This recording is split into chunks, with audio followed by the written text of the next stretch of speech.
Hey guys, welcome back to the channel. This is a story about what if Deku had met 𝗧𝗏 part 1. If you guys enjoy this what if and want to see part 2, comment down below and let me know before I start. Please do support for more awesome content and leave a like, and don't forget to subscribe to my channel and also share this video with your friends and check out the description in my playlist. The author of the story 𝗧𝗵𝗲 from AO3. So let's start the video. Strange encounters at the sports festival. The day was bright, the wind was howling and the people were cheering loudly. It was that time of the year again.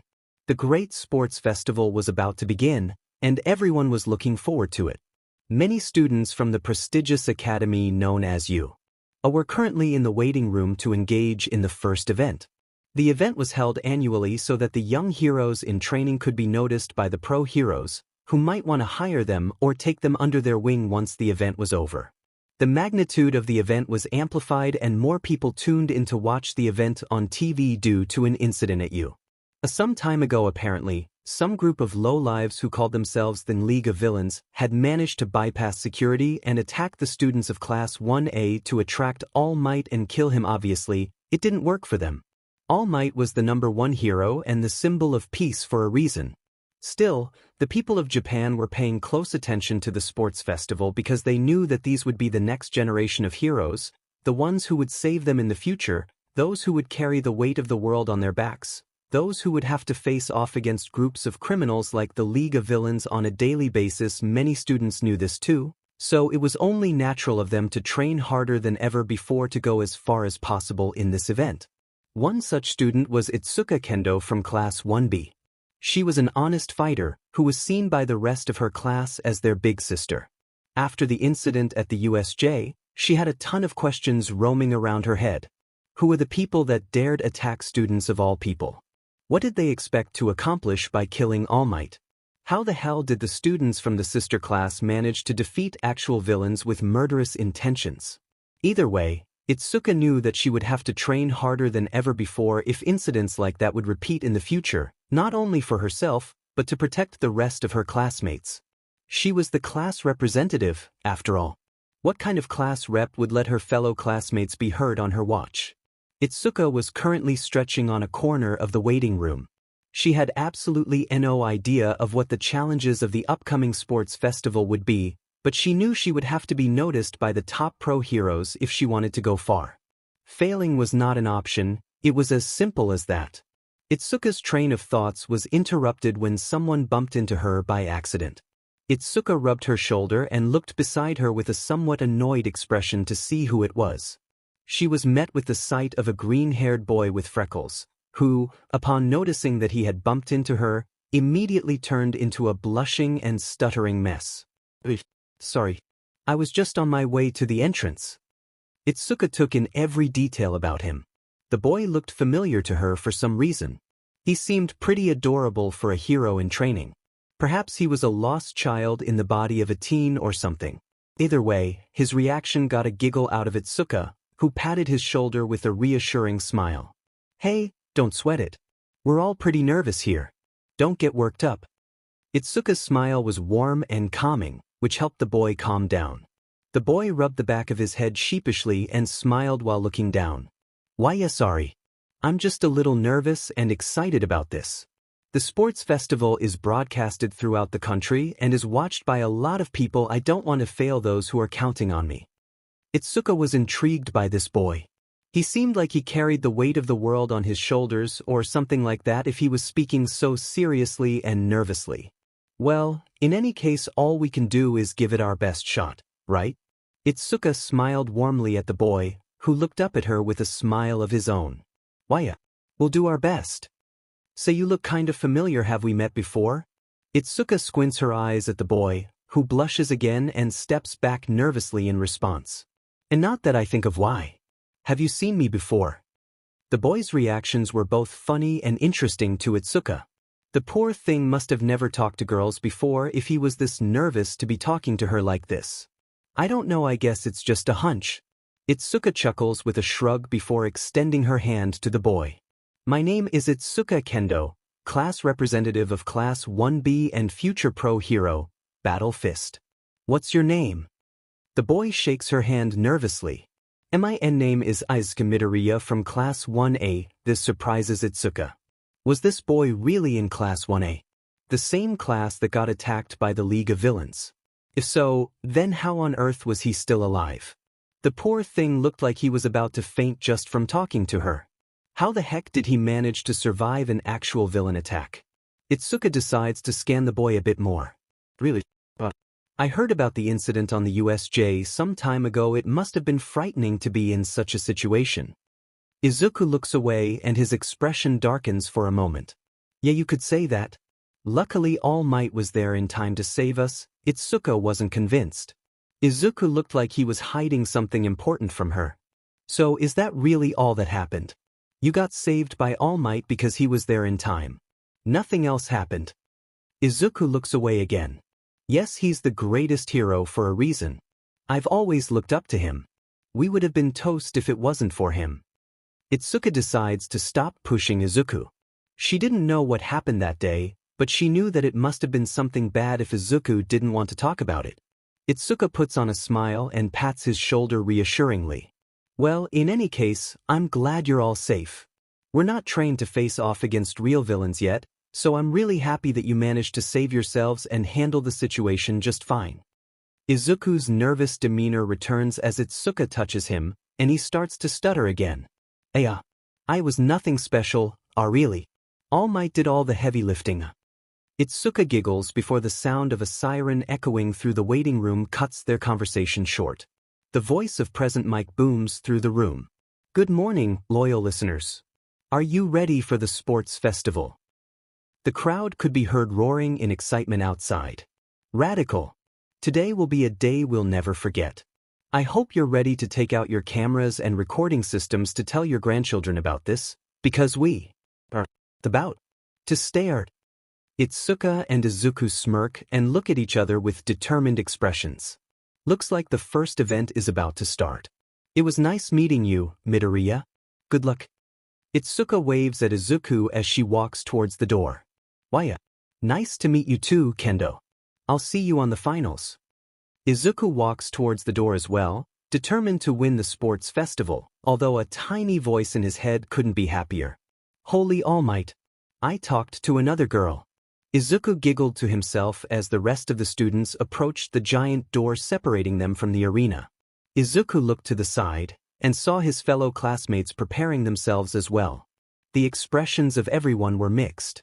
On the one hand, Achiko Uraraka smiled and waved at Izuku once she noticed him looking at her direction, while Tenya Ida, Shoto Todoroki and especially Katsuki Bakugo were eyeing him down with some competitive disdain.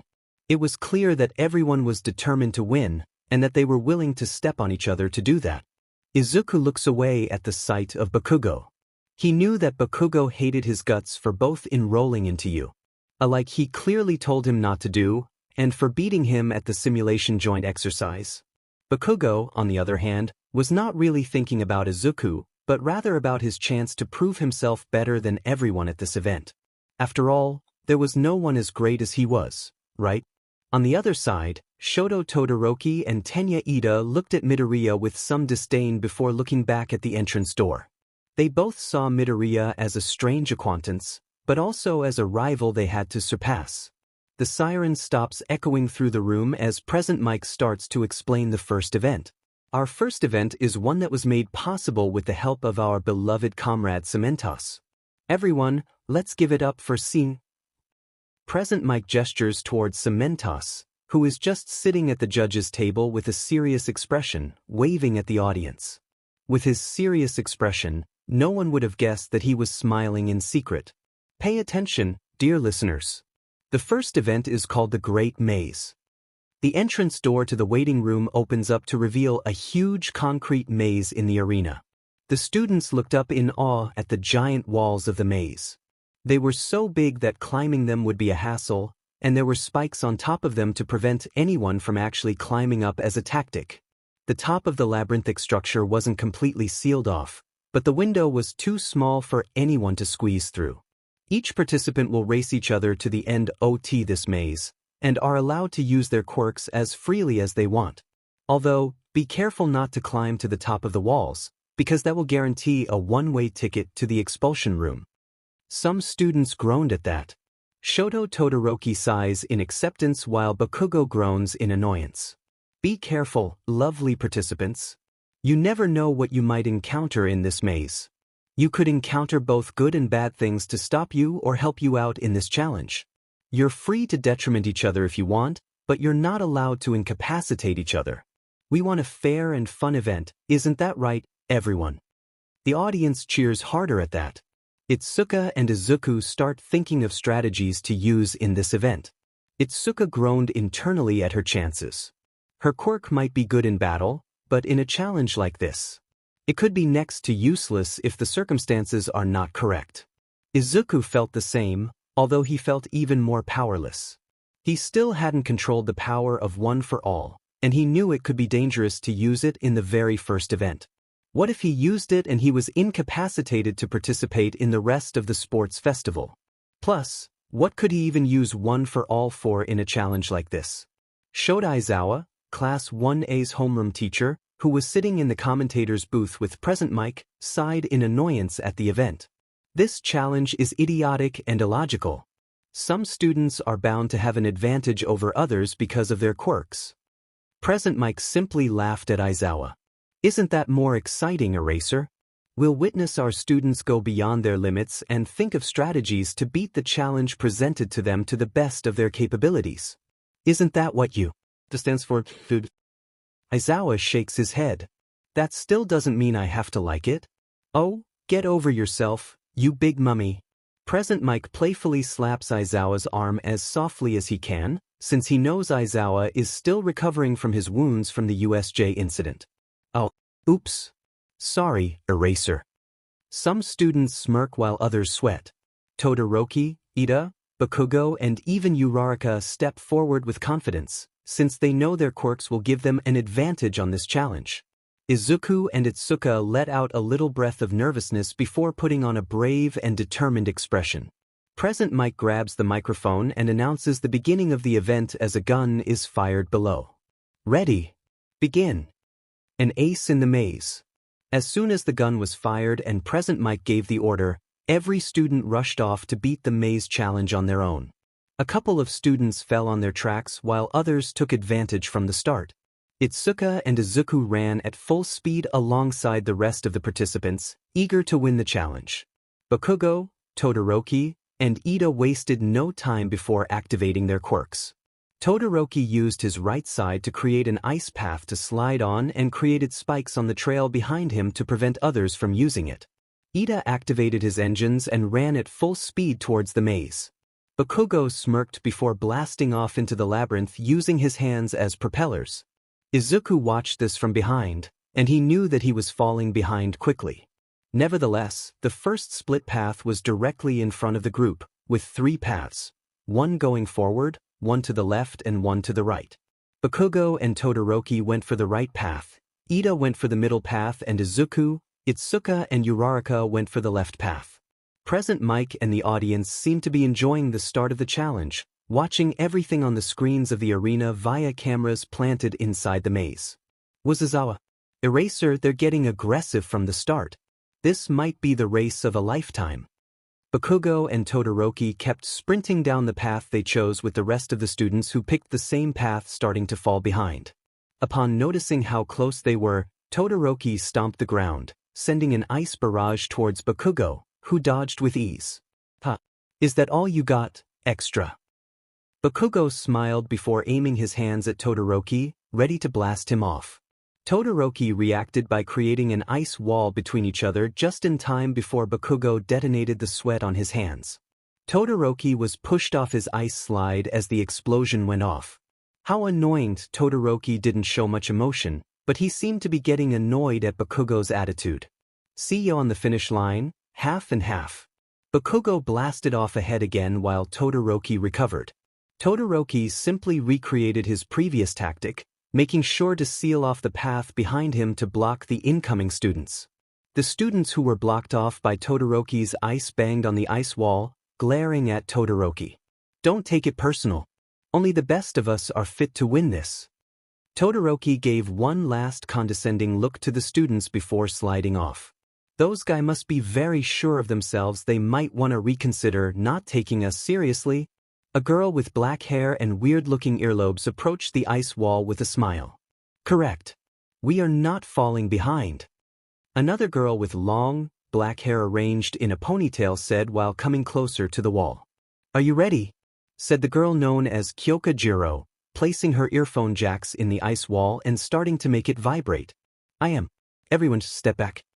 Said Momo Yaoyorozu before creating a harpoon with her quirk.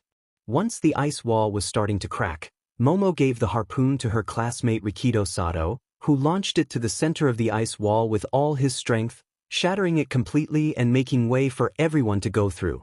The audience audibly gasped at that, and Present Mike screeched in amusement. Those are your students, aren't they, 𝗧𝗪𝗧𝗏? How the heck did you teach them those tricks in such a short period of time? Aizawa simply sighed and looked down at the maze through his bandages. That has nothing to do with me. They've been exposed to the real world before, so they now know how to think fast on their feet. I didn't teach them a single thing they're showcasing now. They are just doing the best they can with their talents. Present Mike laughs and slaps Aizawa's head lightly. You heard it here, everyone. 𝗧𝗪𝗧𝗏 is a terrible teacher. What? Looky here. Looks like things are heating up down there. Bakugo and Todoroki paid no attention whatsoever to the praise Present Mike was giving them, as they were too focused on their own competition to one-up each other. Slowpoke. Bakugo scoffed and launched some drops of sweat towards Todoroki, which he detonated once they were in his range. Are you always this loud and annoying? Todoroki kept chasing after Bakugo, sliding on the quickly made ice slide and covering himself with rapid chunks of thick ice. Cry all you want, Icy Hot. I'm still gonna win this. The couple eventually bumped into something strong. Once they took a second glance at it, they realized that it was a robot equipped with missile launchers. Interesting. This must be one of the unpleasant surprises we were warned about, said Todoroki, looking at the medium-sized robot with a thoughtful gaze. Don't tell me stuff I already know, extra. I can take care of this myself, said Bakugo, snarling before jumping at the robot with a murderous smirk and explosions forming on his hands. Suit yourself then. Todoroki shrugged Bakugo off and continued sliding down the labyrinth. Bakugo destroyed the robot before it could even fire a single missile, but he was enraged when the half-and-half user was nowhere to be found. Get back here, 𝗲𝗏, growled Bakugo before chasing after his rival. Looks like our lovely contestant didn't pick up what we left off for him. What a shame. Looks like your students might need to learn to scan the environment some more, 𝗧𝗪𝗧𝗏, said Present Mike, approaching Aizawa with a smile. My ear is ruptured and my skin feels like it might fall off. Can you stop it? Sorry, 𝗧𝗪𝗧𝗏.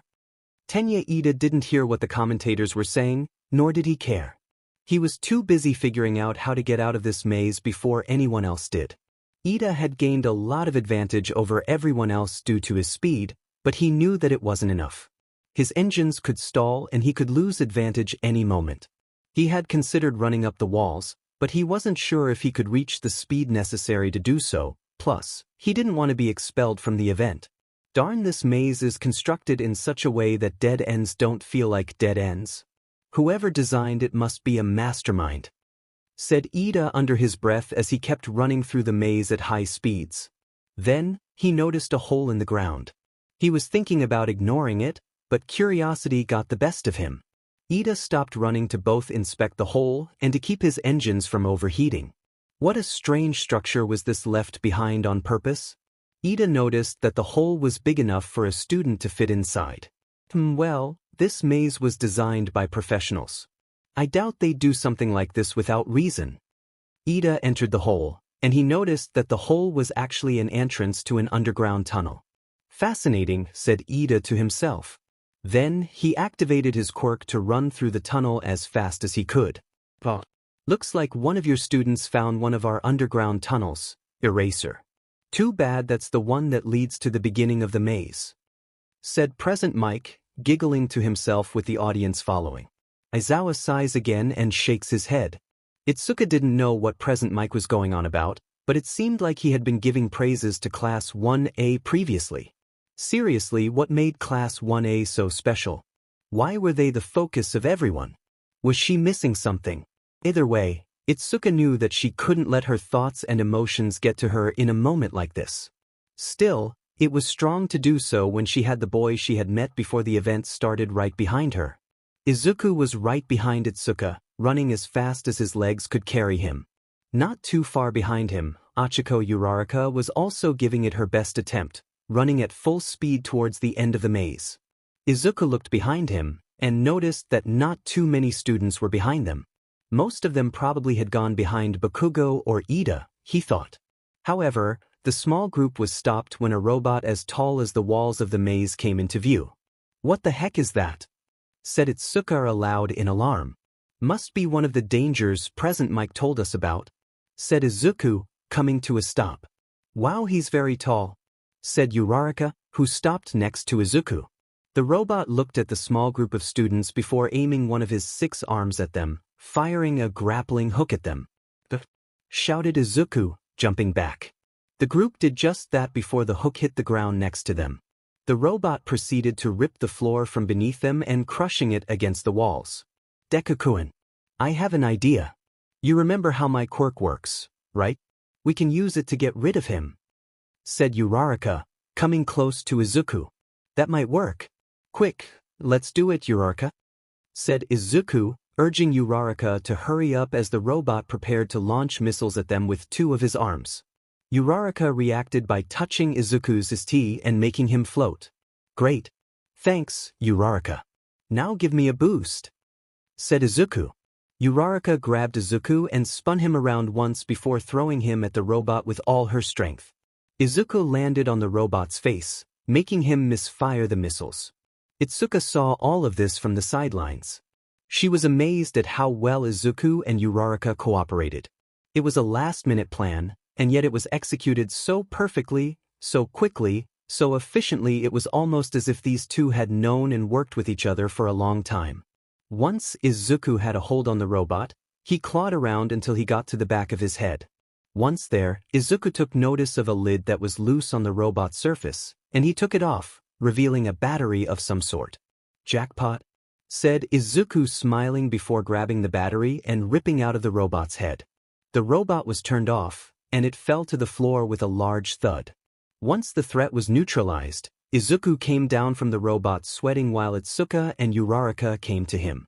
"That was amazing, Deku-kun," said Uraraka cheerfully before hugging him. Izuku turned into a blushing mess again.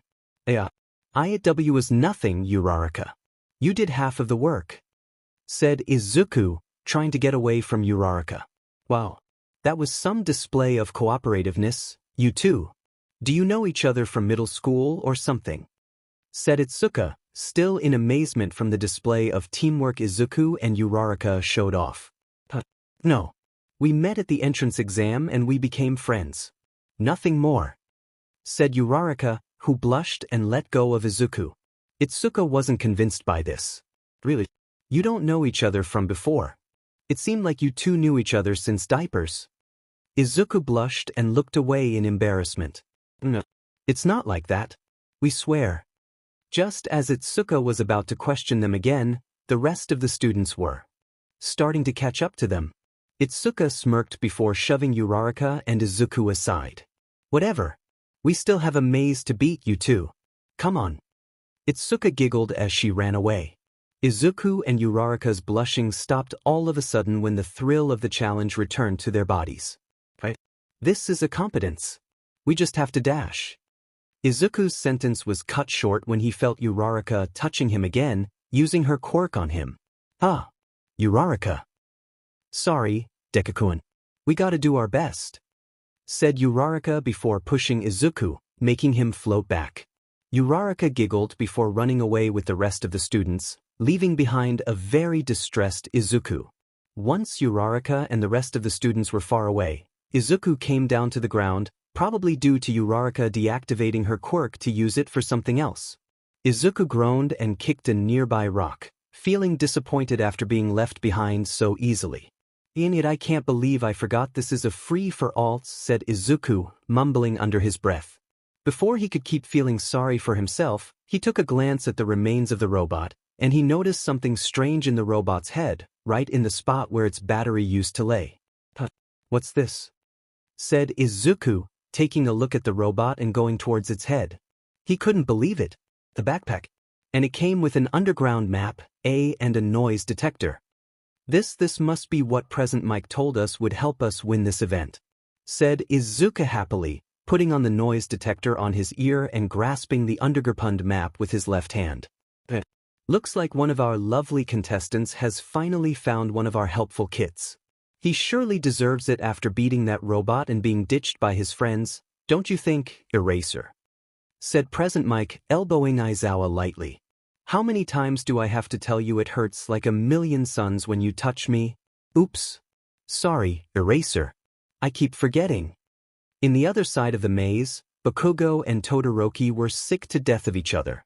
Their struggle to one-up each other led to nothing but tiredness and dead ends, along with multiple scrapped robots who were no more than distractions that fueled their temper.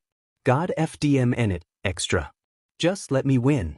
I'm clearly the superior one here," said Bakugo, still using his quirk to propel himself, but being less fast due to his exhaustion getting to him. "No way. I'm not going to give up just because you say so. You have no authority over me," said Todoroki, who was still sliding through the maze but was doing so slower than at the beginning. This is goddamn pointless, you dim in half and half busy," said Bakugo, now coming down to the ground.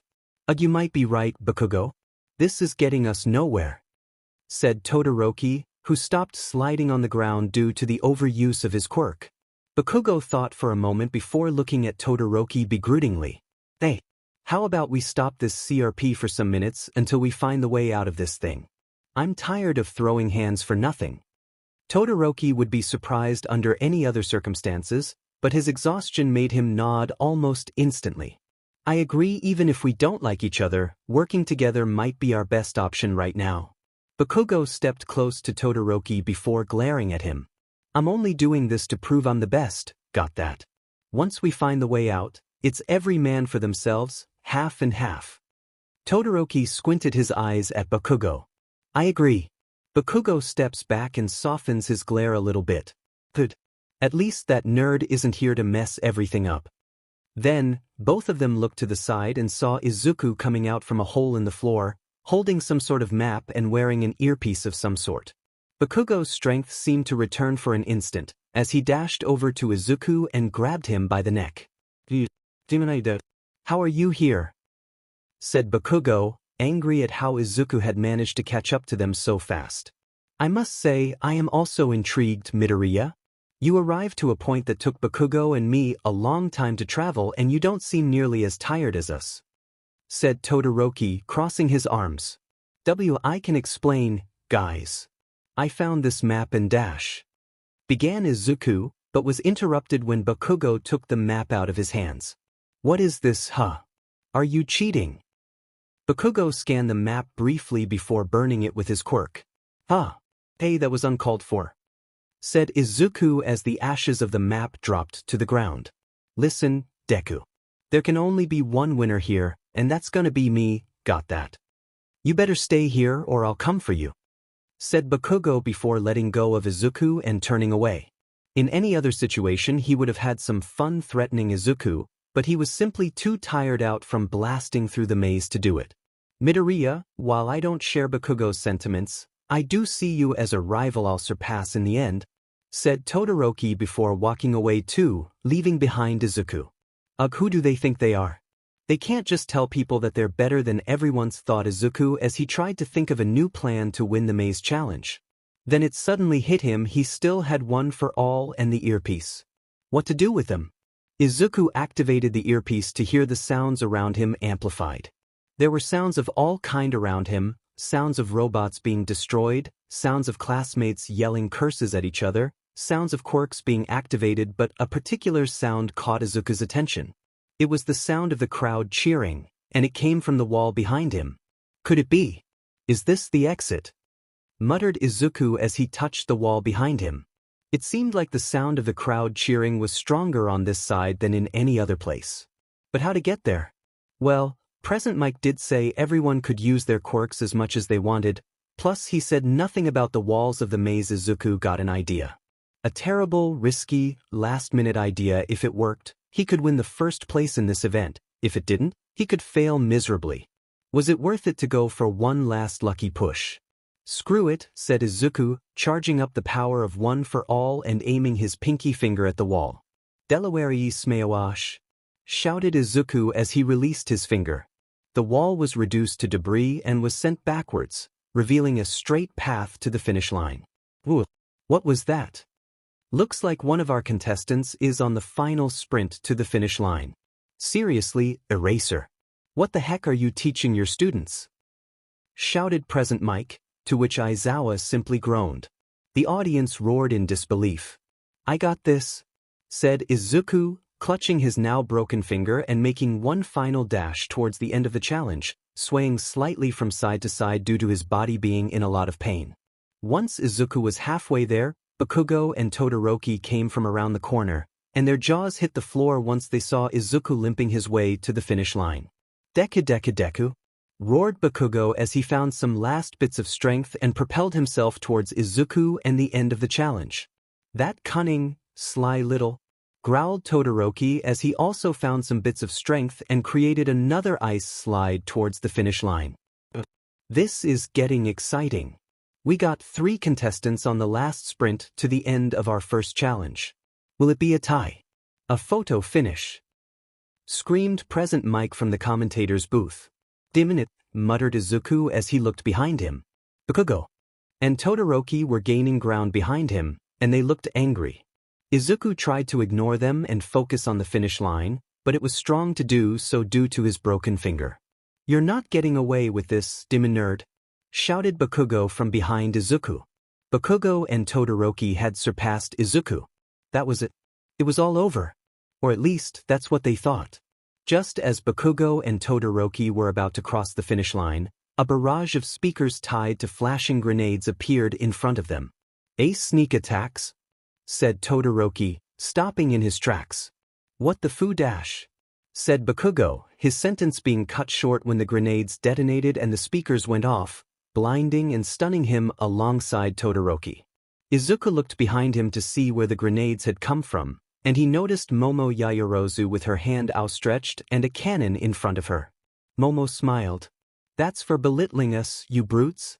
Jiro, who was dashing to the finish line alongside Momo, smiled at Izuku. Win this, Greenie. You deserve it. Izuku smiled and nodded at Jiro before making one final sprint to the finish line, crossing it with Bakugo and Todoroki behind him. The crowd erupted in cheers when Izuku crossed the line. His mother, who was watching the event at home, was fully crying waterfalls. My baby! Izuku! All Might, who was watching from the stands, clapped and looked at Izuku with an admiration and proud look. Good job, kid. You showed them who you are. Present Mike was foaming out of his mouth. Hooray! And here I thought this would be boring. Eraser, I can't handle so much tension and emotion. Aizawa didn't like that Izuku had to break his finger, but he had a newfound sense of respect for the kid, since he managed to secure a win after all. Tenya Ida, who was only just coming out of the maze, looked on with amazement and some slight envy. Midoriya, that man must be an evil genius in disguise, said Ida to himself. Bakugo was fuming. Not only did he lose, but he lost to the useless bug he thought could squish whenever he felt like it. I'll get that 𝗬𝗧𝗪𝗐 in the next events, thought Bakugo to himself before walking off. Todoroki was simply speechless. How did he allow himself to be beaten by Midoriya of all people? His quirk is useless compared to his own, his stamina couldn't be better than his own, he probably didn't have as much training as he did. How did Midoriya win?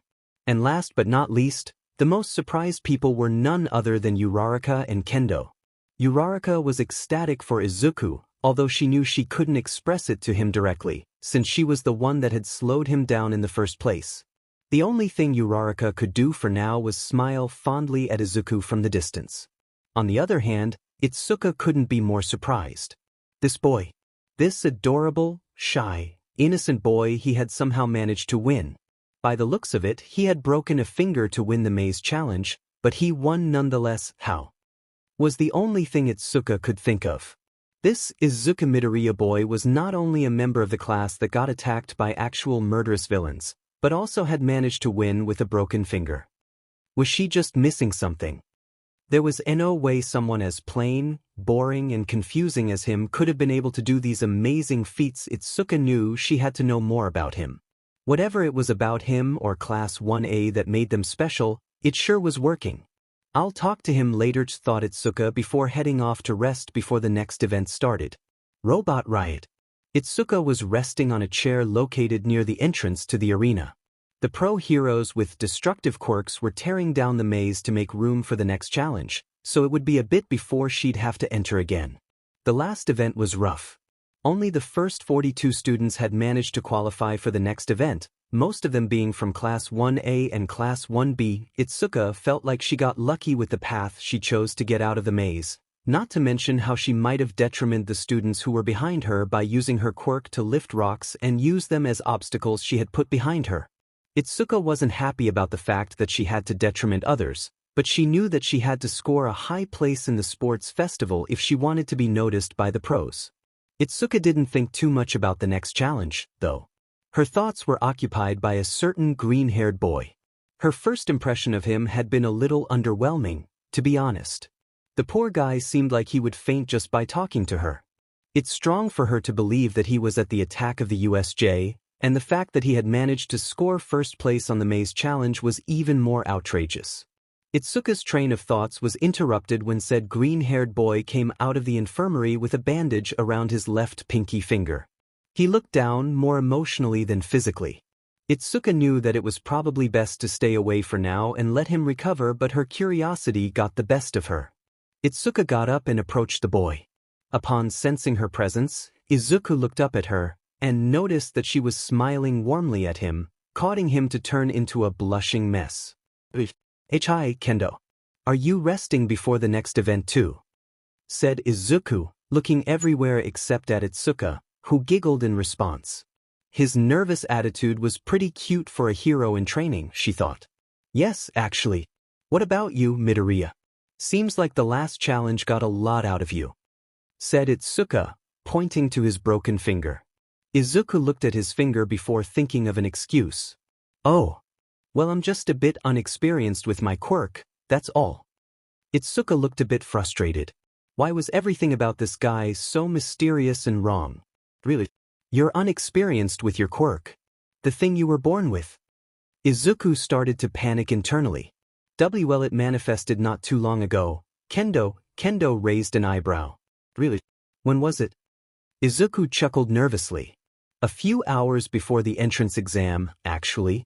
Kendo's eyes widened in response. What? Your quirk manifested just before the entrance exam. How the hell did you manage to get into UA?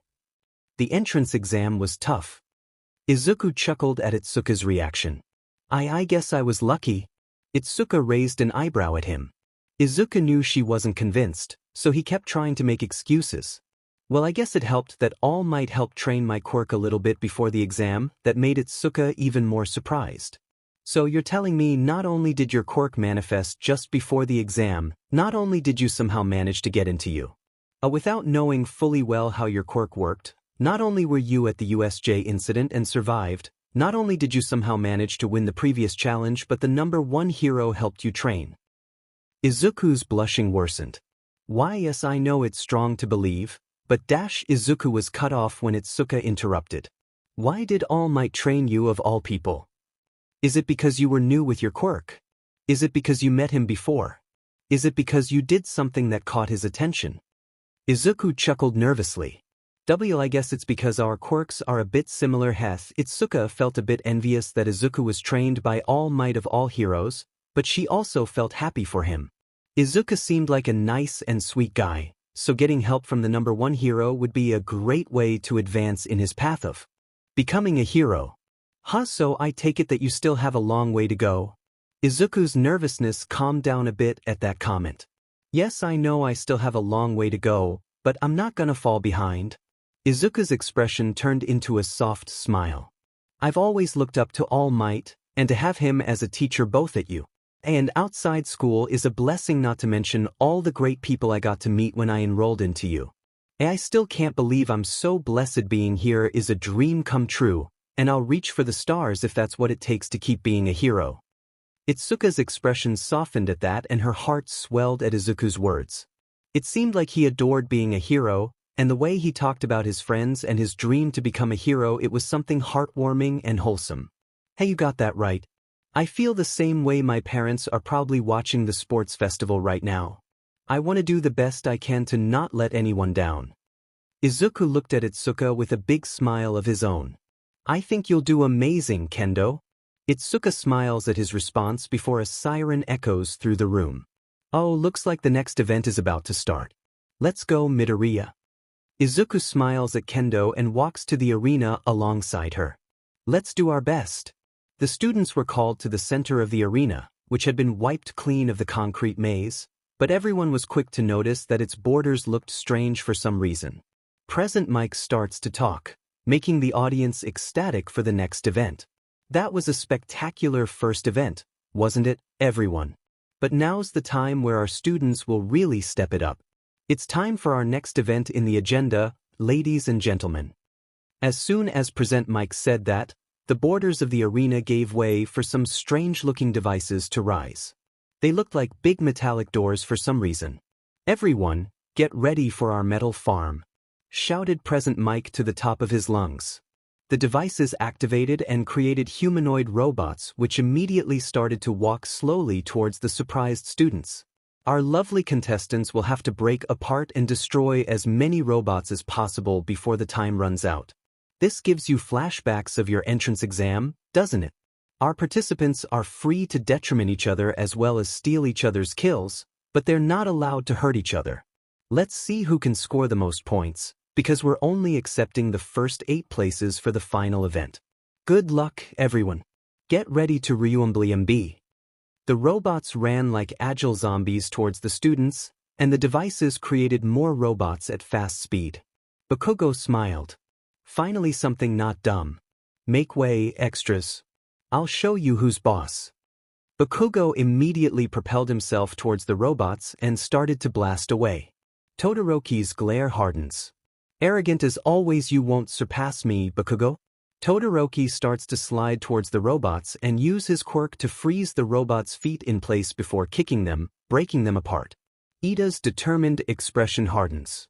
This is my chance. I will not waste it. Ida runs at the robots at full speed before kicking them using his quirk.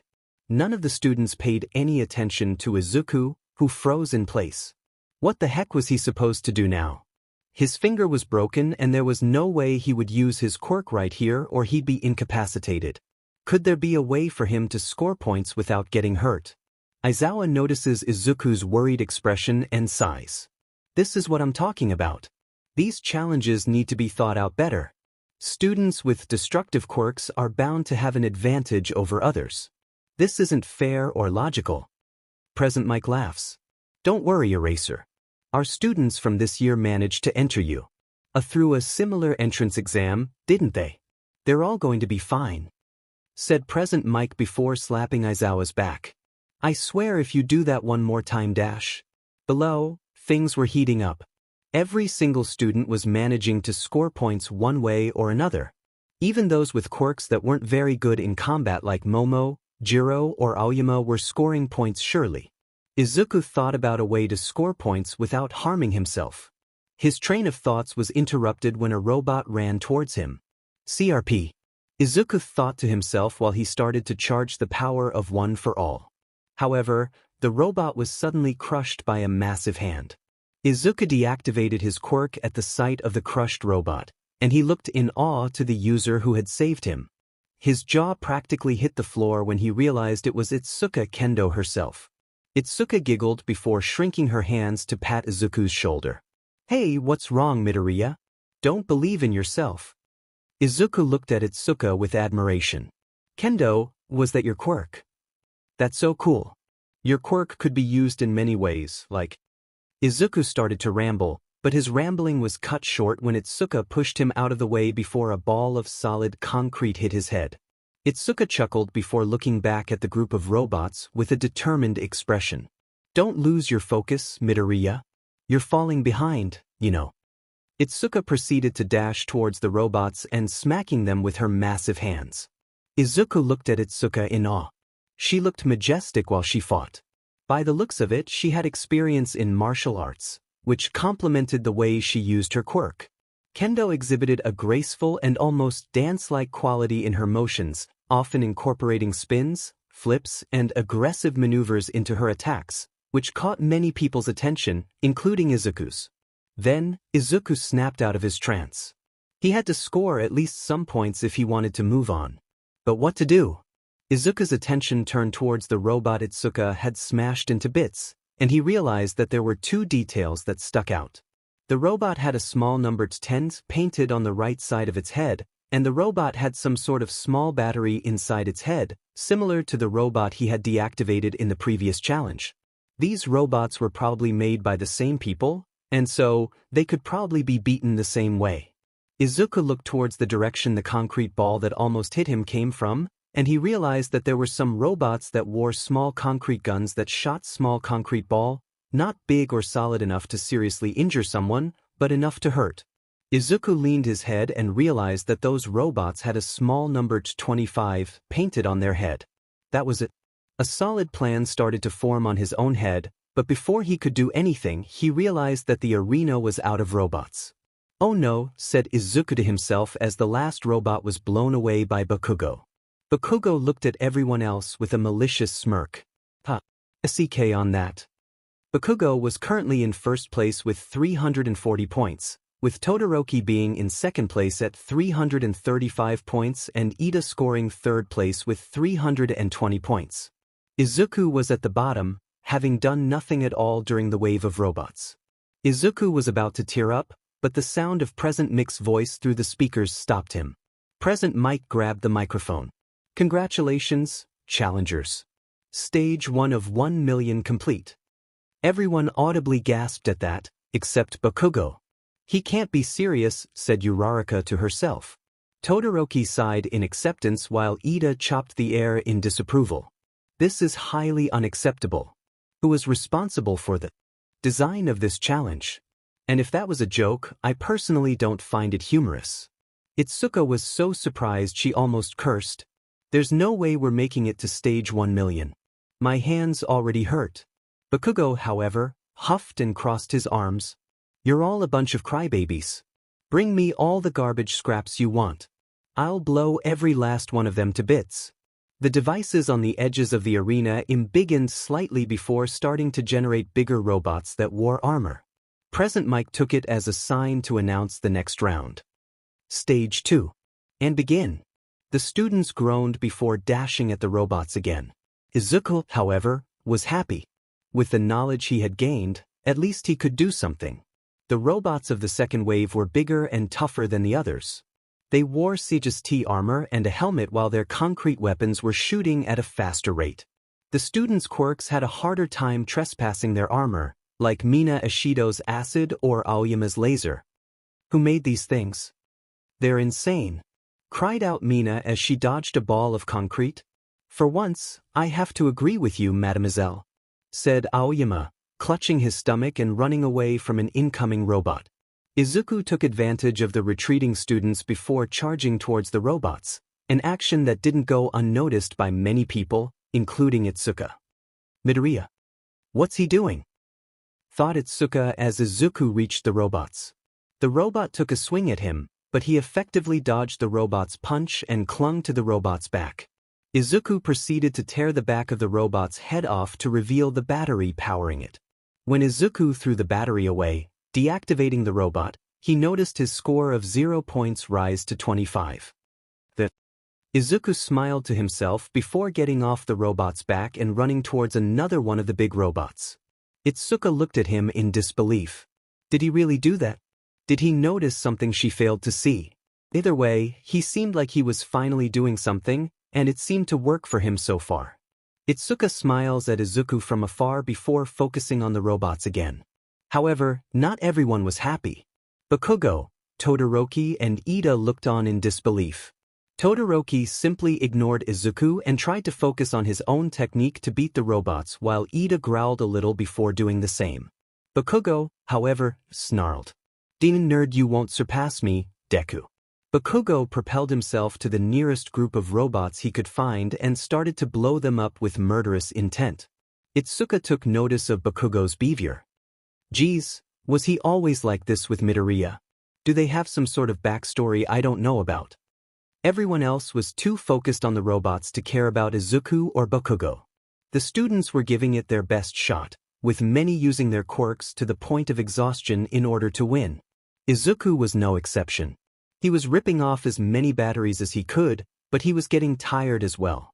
His score was going up thanks to him focusing solely on the robots with concrete guns due to them being worth 25 points, but it was nowhere near enough to catch up to Ida, Bakugo, and Todoroki. Luckily for everyone, the second wave of robots was over by now.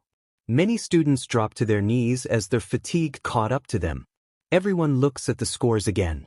Although everyone's scores were different, Bakugo, Todoroki, and Ida were still in first, second, and third place respectively, having 680 points, 665 points, and 630 points each. Izuku's score had risen to 225, but he was still nowhere near the top.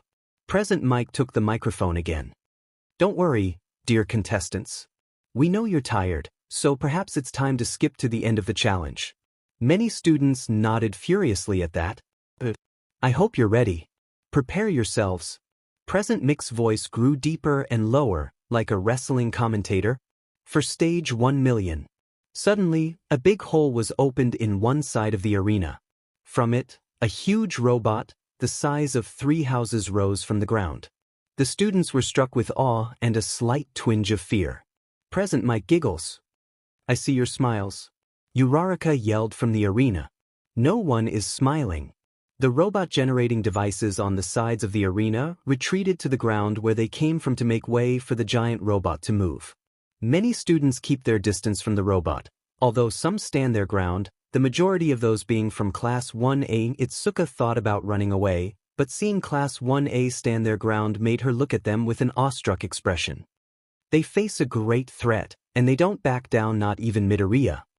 Itsuka looked over at Izuku, who was clearly scared, but was willing to stand his ground nonetheless. The robot went for a punch to the ground, which the students dodged with ease. Bakugo huffs before propelling himself towards the robot's face. However, unbeknownst to him, this robot was prepared. The robot senses Bakugo approach, and it slaps him away. Izuku yells his childhood friend's name in concern for his well-being. "Kaken!" Bakugo crashes down on the floor with a loud thud, smashing his head strong and being knocked out briefly. Izuku looks at the robot with an angry glare. He knows this robot is meant to be faced by students, so there must be some way to defeat him easily. Something the pros who designed it must have left on purpose like they did on the other challenges. Izuku squints his eyes and notices that the robot is especially armored on its waist. Like there's something important it needs to protect. "That's it. Everyone." Izuku calls out to his classmates, who look at him despite being scared themselves. In his waist. The entirety of Class 1A looks at the robot's waist, and they immediately pick up on what Izuku is putting down. Momo nods and turns to the rest of the students who decided to stay. "Astute observation, Midoriya. Kirishima, Tokoyami, Sato. Your quirks are strong, so I trust that you can attack its legs to make it lose balance." The trio nod and Kirishima slams his fists together in anticipation. "Got it." Momo turns to Todoroki, Mina, Ida, and Kaminari. "You 4 will attack the robot as much as you can to distract it even further." "Got it." Her classmates nod. Momo nods and turns to her other classmates. "Everyone else, attack that spot. It might be the key to defeating it. Stick to the plan." Class 1A nods before dashing towards the giant robot. Kirishima, Tokoyami, and Sato do as instructed and begin to pummel at the robot's legs. The robot loses balance, and before it can recover, Todoroki creates multiple ice slides around the robot for Ida, Kaminari, and Mina to slide through. Mina shoots constant barrages of acid at the robot's face, Kaminari jumps at the robot to shock it quickly, and Ida jumps between slides, kicking the robot while he's in the air. The rest of the class focus on attacking the robot's waist. Class 1B looks on in awe. Itsuka's eyes widen in reaction to Class A's impressive teamwork, smiling fondly. However, one blonde boy was having none of it. Said blonde boy steps forward and speaks to his classmates in an aggressive yet inspirational tone. Guys, we need to get it together. We can't let the sports festival be a giant show-off for Class 1A, can we? Itsuka merely rolls her eyes at Monoma's comment, but one of her classmates, known as 𝗧𝗏𝗧𝗏, agrees with him. Yeah. Come on guys. Class A's only strong because they survived the USJ incident, and they have grown stronger as a team because of it. Let's get out there and show the world that Class B can be strong too. Class B nods before heading out. Under any other circumstances, Itsuka would have chopped Monoma's neck to keep him in line as a big sister would do, but she had to admit, it would be nice to join Class A in the spotlight without thinking it twice. Itsuka followed her classmates on their battle against the robot. Yui embiggens several piles of debris nearby and Reiko throws them to the robot's face using her poltergeist, helping out the very confused Mina and Kaminari. What the dash? Where did you guys come from? Asks Kaminari, to which Monoma laughs. You didn't think we'd let you have all the glory and fame, did you? Supporting characters can shine too, says Monoma as he jumps into an ice slide, copying Ida's quirk and joining him on the ice slides created by Todoroki, kicking the robot in the air. Ida feels a bit offended at having his personal space invaded, but he allows it for the occasion. On a lap in which they cross paths, Monoma slaps Kaminari, copying his quirk and shocking the robot each time he comes in contact with it. Not cool, says Kaminari, to which Monoma simply laughs. Cry about it, says Monoma as he keeps sliding around the robot. Rin shoots scales at the robot from the distance, while Shota picks up several pieces of concrete and throwing them at the robot, amplifying the hit with his quirk. Tetsu and Ibara join Kirishima, Sato and Tokoyami with the robot's legs, Ibara holding one of his legs with her vines and Tetsu pummeling away next to Kirishima. Kirishima looks at Tetsu with a surprised smile. Hey, glad you could make it.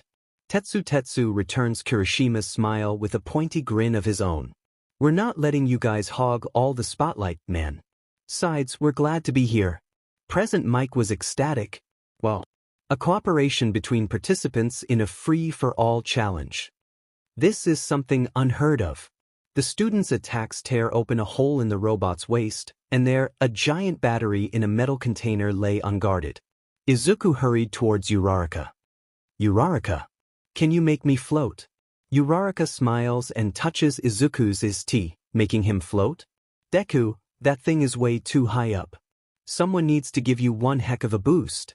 Izuku turned towards the rest of his class, but before he could get anyone's attention, he felt a massive hand wrap around his body. Izuku turned his head and saw Itsuka holding him with a big smile. Get over there and kick that thing's butt.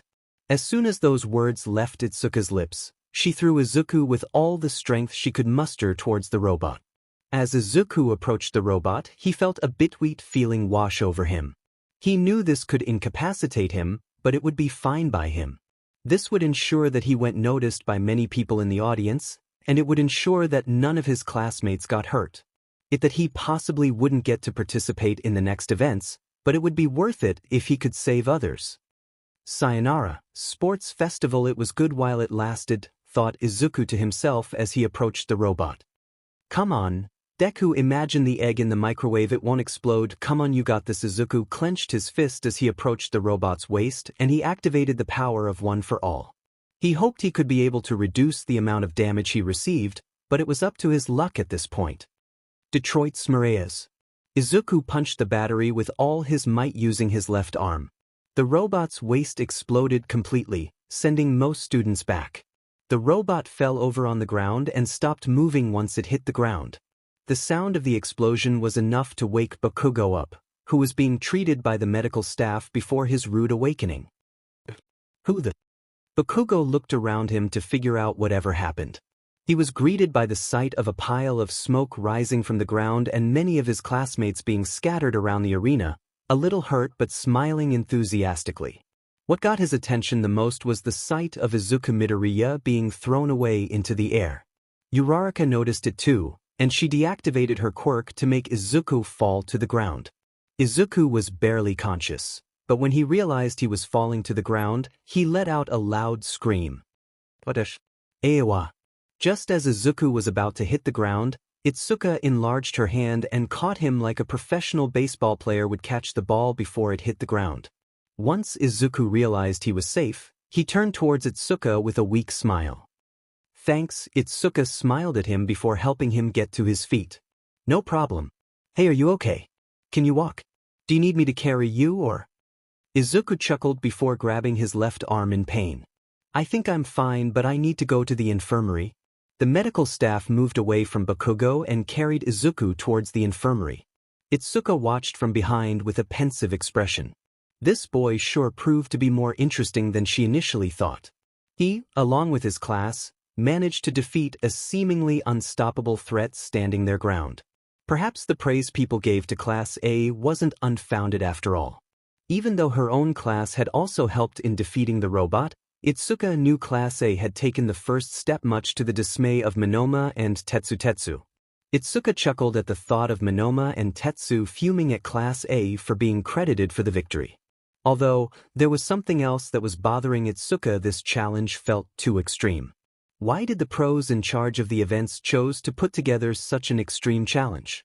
Did the pro heroes have ulterior motives in mind? Plus, how would they split the points after this? Itsuka decided to not dwell on the matter and go visit Izuku in the infirmary. The guy had dealt the finishing blow to the big baddie, after all. Uraraka had watched Itsuka catch Izuku and get him to firm ground safely. She didn't know why, but for some reason she couldn't explain, she felt a little off when she saw their interaction. Uraraka didn't know exactly what she was feeling, but she definitely felt something. Uraraka decides to put those feelings aside for now and walk to the waiting room to focus on the final event of the sports festival. On the other hand, Bakugo looked at the arena in disbelief.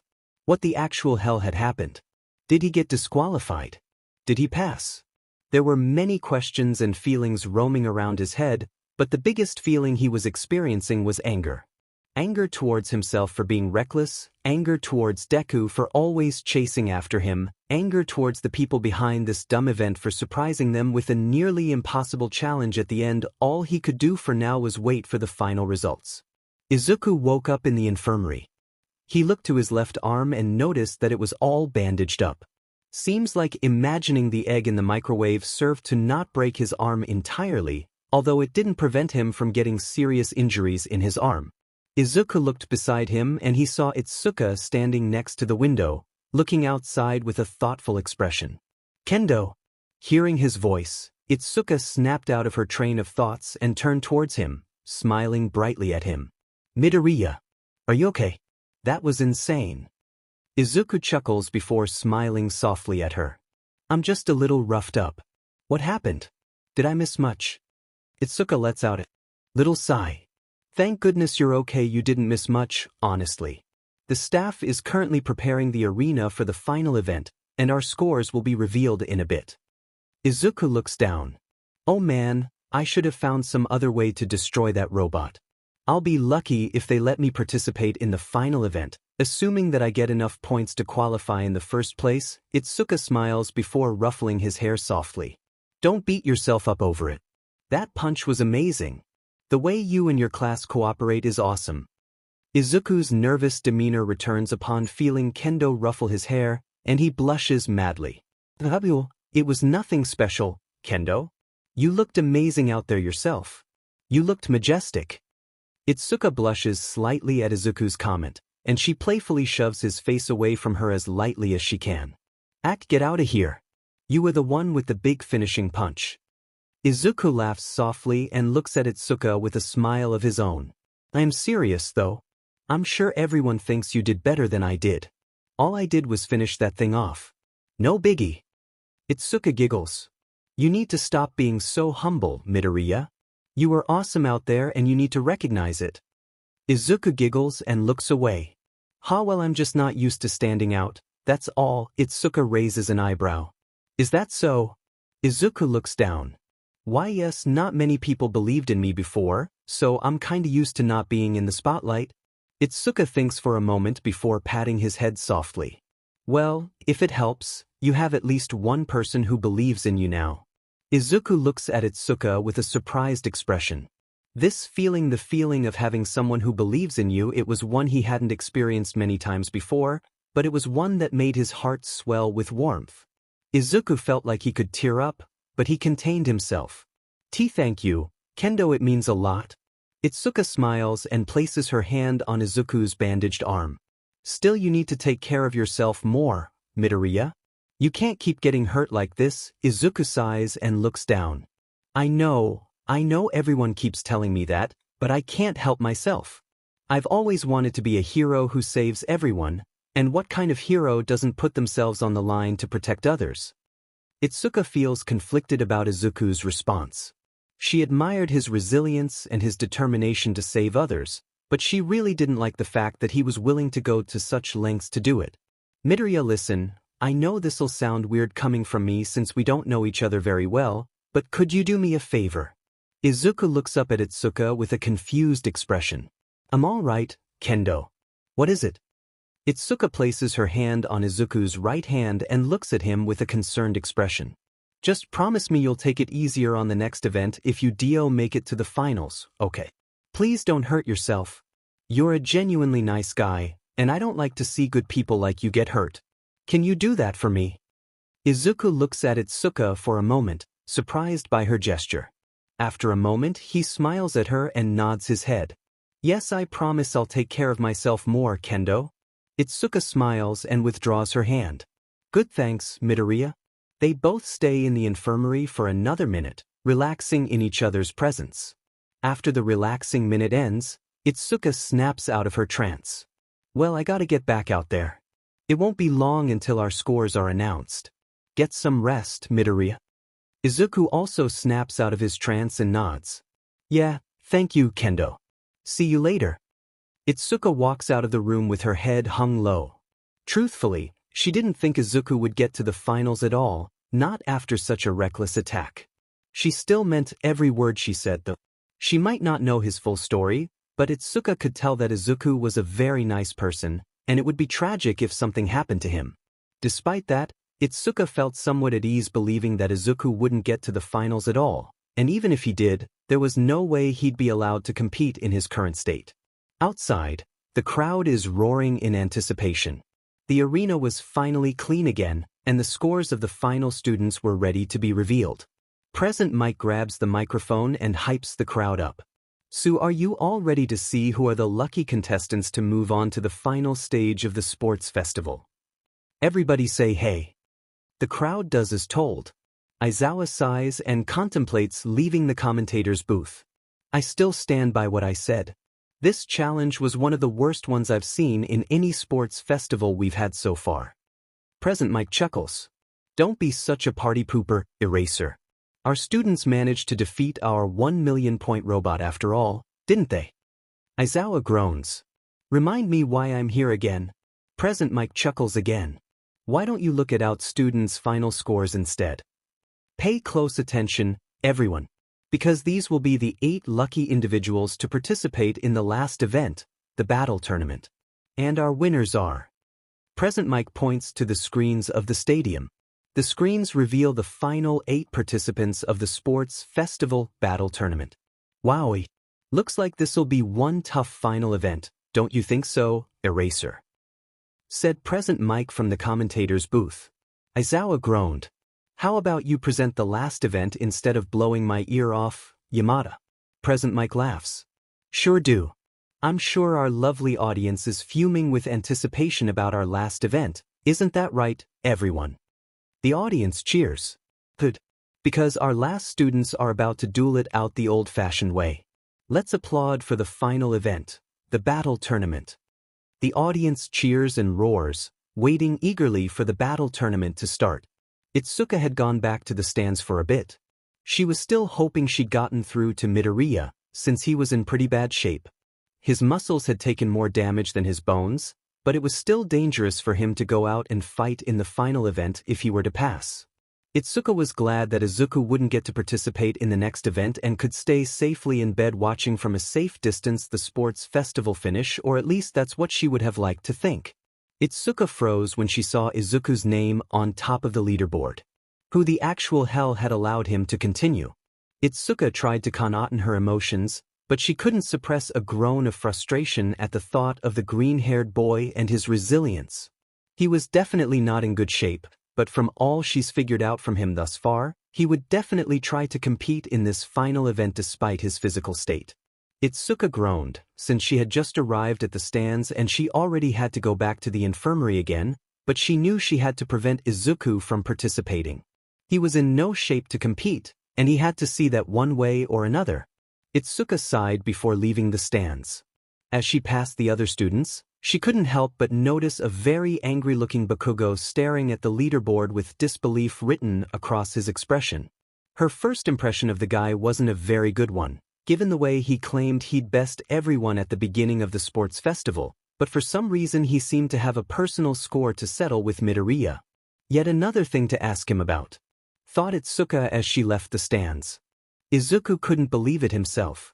He was just getting up from the bed he was resting on, and he immediately saw his name on top of the leaderboard, ensuring his participation at the final event of the sports festival. He thought for sure that he would be allowed to continue after his injury, but for some reason he was still allowed to press on. His train of thoughts was interrupted when the door to his room opened, and All Might stepped in his deflated form. Izuku looked away from the TV screen on his room and looked towards his mentor with a surprised expression. All Might, what are you doing here? All Might smiles. I came here to tell you some stuff you'd probably like to know about, kid. Izuku raises an eyebrow and sits on the bed. Well, to be honest, there's some stuff I was wondering myself. All Might chuckles. You're surprised about everything that happened in the last event, right?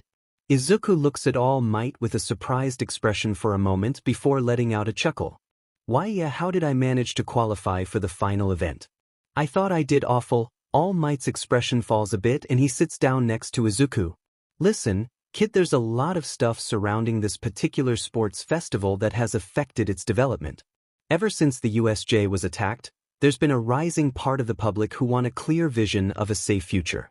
Society's been pretty nervous, and some people are even starting to doubt my ability to keep my students safe. Izuku's expression turns to a shocked one. What? But you're All Might. You're the symbol of peace. How can people doubt you after one little incident you didn't have much chance to do anything in? All Might giggles and pats Izuku's shoulder to calm him down. And yet, students were endangered all the same. I know I couldn't do much at the beginning, but the fact is that it still happened, and people don't want something like that to happen ever again. Can you blame them? If I had a kid, I would like them to be and feel safe at their school, even more so if that school is you. Of all places. Izuku calms down after listening to All Might's words and sighs. I get it, but how does that affect the sports festival? All Might looks at the TV screen in the room with a pensive expression. The sports festival is a golden chance for students to be noticed by pro heroes, but after the USJ incident the pros will be looking for exclusively the best hero material to ensure the peaceful future society desperately wants. Surely you must have noticed the smaller number of students who qualified for the final event, right? Izuku nods. I've watched every sports festival with my mom since I was a kid, and there were always 16 students who participated in the battle tournament. All Might nods as well. This time the number has been reduced to 8 so that the pros as well as society can focus on the most promising of the bunch. Izuku looks at the screen again with a concerned expression. But if that's the case, then how did I qualify? I know I didn't do as well as everyone else like Kaken or Todoroki. All Might smiles. Like I said, the people have been on the lookout for the most promising of the bunch. You seem to fit their standards, kid. Everyone saw the way you plowed through the first event and the way you beat that robot at the end of the second challenge. Talent like that was bound to be noticed by the pros. The judges had to justify a lot and use a lot of technicalities, but they made sure you made it to the next event. Congratulations, young Midoriya. Izuku felt a bittersweet sensation in his heart.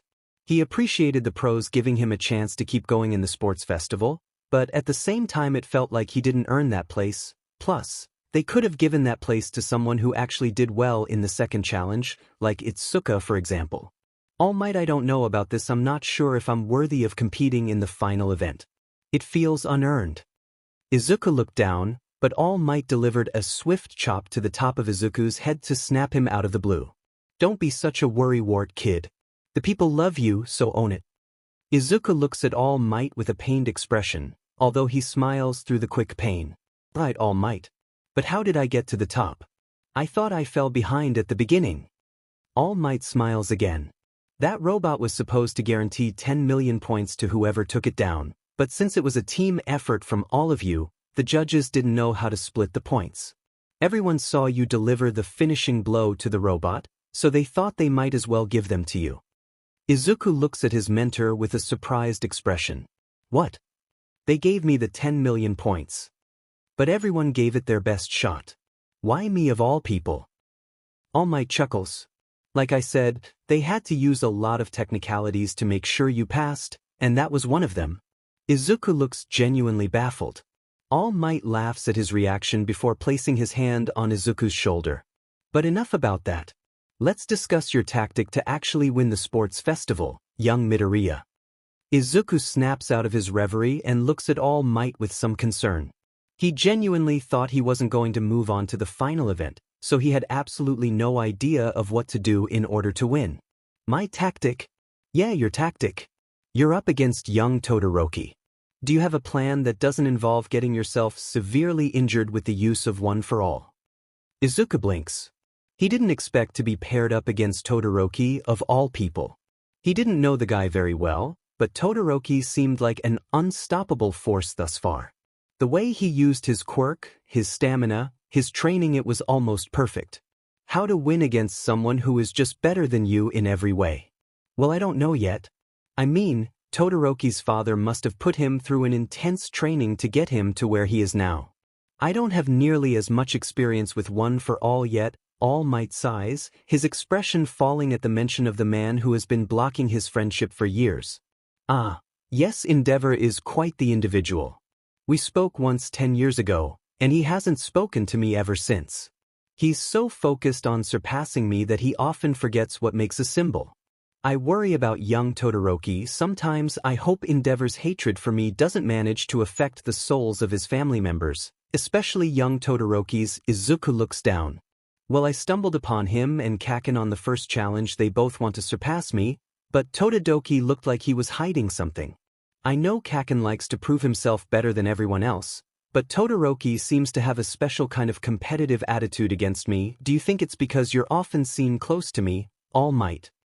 All Might sighs and looks away, getting up from the bed. I sure hope not. Otherwise, 𝗫𝗏's hatred for me will have truly gone too far. All Might looks back at Izuku with a smile. But let's try not to think about that. If I'm not mistaken, young Kirishima and young 𝗧𝗏𝗧𝗏 are battling on the first round of the battle tournament. Try to use this time to think of a good tactic to fight against young Todoroki, kid. Izuku looks at All Might with a soft smile. I will.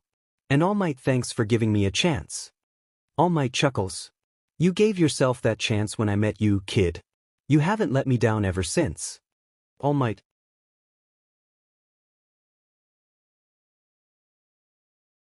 Smiles at Izuku one last time before leaving the room. Izuku looks at the TV and notices that Kirishima and 𝗧𝗏𝗧𝗏 are indeed the first ones to fight in the battle tournament. Izuku decides to lay on the bed for the time being to think of a plan to beat Todoroki.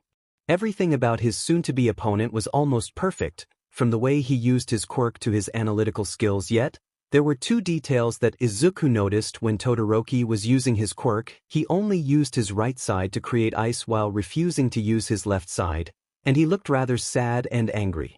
Outside, All Might made his way back to his place, making sure that nobody recognized him. Had he looked to the left side of the door, he would have seen a very surprised-looking Itsuka, who had been listening to their entire conversation. She heard Izuku talking to a guy that presumably was All Might, but the only person she saw exit through the door was a very skinny-looking blonde man with sunken eyes and hollow cheeks. There must have been some sort of mistake from someone, she thought. Itsuka didn't give the man much importance, since her mind was already running wild with all the information she managed to get from the conversation. So that's why that last event was too extreme. The pros must have wanted a way to separate the best from everyone else, thought Itsuka as she kept herself hidden around the corner. Now the absurdity of the last challenge made sense somewhat. Still, it was a little harsh of them to put such a challenge at the end. Itsuka looked down for a moment, letting her emotions take over briefly. She came to the sports festival hoping to be noticed by the pros and to not disappoint everyone who was watching her. The way things ended was very unpleasant. If the pros really wanted to weed out the weak from the strong, did it mean that she wasn't good enough? Was it a matter of luck? As the class president, it felt like she had failed in a way. Itsuka decided to not dwell on the matter for now. She had enough on her plate already, and she didn't need to add some self-esteem issue in as well. Itsuka also thought about the way Izuku talked to that man about his quirk. What did Izuku mean when he said that his quirk was similar to All Might's quirk? All Might's quirk was an unsolvable mystery to everyone, but now that she thought about Izuku punching the giant robot, she couldn't help but see the similarity he shared with All Might. Although, what really got Itsuka's attention at the moment was Izuku planning to beat Todoroki in the next event. Of course he's gonna fight. I should have known. That idiot, thought Itsuka in frustration. She had to admit, Izuku was definitely more interesting than she thought, but it was so infuriating to her seeing him trying so strong at stuff that will ultimately end up hurting him. She was mad at the judges for letting him compete in the next round, but she knew it was because Izuku didn't deserve to suffer like this. One of the reasons Itsuka became a hero is because she hates seeing innocent people get hurt, and Izuku was definitely someone who was worth protecting. For a moment, Itsuka's mind told her to just barge in the room and prevent him from participating in the battle tournament. Her mind told her to tie him down to the bed if it was necessary so he wouldn't get hurt. She was about to enter the infirmary and give him the scolding of a lifetime if he thought he was going to participate in the next event. That's what she came here for after all, right? However, she remembered the promise he made to her. He had promised to take care of himself more. He had to do it, right? If Izuku looked at her in the eye and swore to not take it too strong, then he'd have to deliver on his promise, right? It was his word. He had given his word to her. Then it hit Itsuka. Hang on a second, what am I doing? Why am I even doing this in the first place? He's some guy I met not too long ago. We're not even in the same class. Why do I even care so much? Itsuka huffed before returning to the stands with a small blush in her face. She couldn't believe she let her emotions get the better of her. If the guy was so determined to fight despite his current state, then let him. She had more important things to do anyway. Itsuka returns to the stands. She scans the seats and notices that some students of her class are talking to students of Class A. It was clear that the robot incident managed to ease some of the tension between the classes. Bakugo had started up with his little superiority speech at the beginning of the sports festival. Itsuka looked to the side of her class and saw a very irritated Itomonoma sitting on the corner furthest away from Class A with a frustrated expression. That meathead sure is stubborn. He'll get over it eventually, thought Itsuka to herself with a small giggle. Then she spotted Bakugo apart from the rest of his class. He looked just as when she left some minutes ago, and his anger hadn't wavered in the slightest. Itsuka thought about Izuku again. He mentioned someone called Kaken in his conversation, and the only person she could think of with that nickname was Bakugo. But no way. There was no way he had such an innocent nickname for an enraging sociopath like Bakugo. Itsuka was feeling bold, so she decided to approach Bakugo to get as much out of him as possible. Bakugo sensed someone approaching him. He looked to the side and spotted some red-headed girl approaching him with a smile. He scoffed and looked away. What do you want, extra? Itsuka sighed. Wow. Still as arrogant as ever, 𝗧𝗵𝗲. Bakugo snarls and looks at Itsuka with condescending disdain. I said what? Do you want extra? Itsuka crosses her arms and looks at Bakugo with a serious expression. I want to know what's itching you, pal.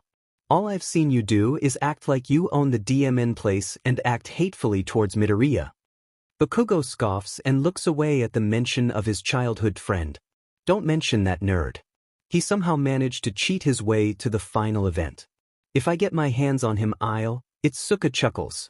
Wow, So you're not even trying to hide the fact that you target him specifically. What's so wrong about him to you? Bakugo looks at Itsuka with a glare. That useless wannabe has always been chasing after me. I don't know if he thinks he's better than me, but I'm not gonna let some worthless nerd like him surpass me, and you better not be thinking of doing the same. I'm number one around here, got it? Itsuka squints her eyes at Bakugo. I don't know him very well yet, but Midoriya doesn't seem to be the guy that looks down on anyone, unlike your pathetic self who gets his kicks pushing around others. This is typical bully mentality, lashing out over some wounded pride or insecurity. Bakugo's glare hardens, and he makes small explosions in his hands. You're lucky you're not in the final event, or I would have blasted that smug face off your head, orange hair. Itsuka huffs and walks away. Whatever. Just enjoy the rest of the event if you are even able to. Bakugo and Itsuka mutter to themselves. Skank, but well, that went about as smooth as a cactus with knives on a rocky mountain. The comment he made about her not getting to the final event stung a little, but she attributed it to his aggressive attitude overall and not something personal against her. What was up with that guy? Why was he so hell-bent on targeting Izuku of all people? They definitely had some sort of backstory for him to act this way. Towards Izuku only. And yet again, another thing I need to ask Midoriya about, thought Itsuka to herself as she made her way to her seat. At least it was nice to see that some members of her class were getting along with Class A, even if two particular blondes weren't interested in bonding yet. Itsuka decided to forget about the two blondes and focus on the match below. 𝗧𝗧 and Kirishima were currently fighting, but neither was able to get some sort of advantage over the other. They had similar quirks, similar fighting styles, and similar levels of endurance. They had been fighting for about 10 minutes with neither coming out on top. Then, the battle came to a head when the two opponents charged at each other with their fists raised. Kirishima and 𝗧𝗧 had punched each other so strong that the sound was heard in the stands, with both opponents falling unconscious to the ground afterwards. Present Mike speaks in a bored tone. Well, looks like our contestants are too equally matched. We'll have to move on to the next round while our participants wake up so that we can settle the score in some other way. Agree. Midnight nods from the arena, looking at the two unconscious students and waving at the medical staff to take care of them. Izuku laid on the bed at the infirmary with his gaze fixated on the TV screen. Since Kirishima and 𝗧𝗧 were knocked out at the same time, Tokoyami and Ida were about to fight in their place. One part of Izuku's brain was focused on their incoming fight, since Izuku didn't know if Tokoyami's quirk had any kind of weakness whatsoever. It would be strong to fight him if they were to be matched up in a later fight. However, most of Izuku's thoughts were directed at a certain girl with orange hair. Izuku didn't know her very well yet, but he could tell that Itsuka was amazing.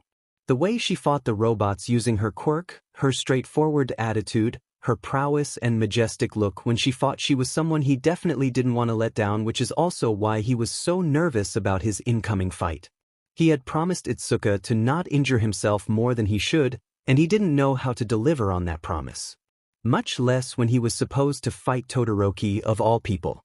He knew he had more chances of winning if he used one for all against Todoroki, but the muscles on his arm were pretty roughed up after the last punch he threw. If he did it again, there were no guarantees that his arm wouldn't shatter completely.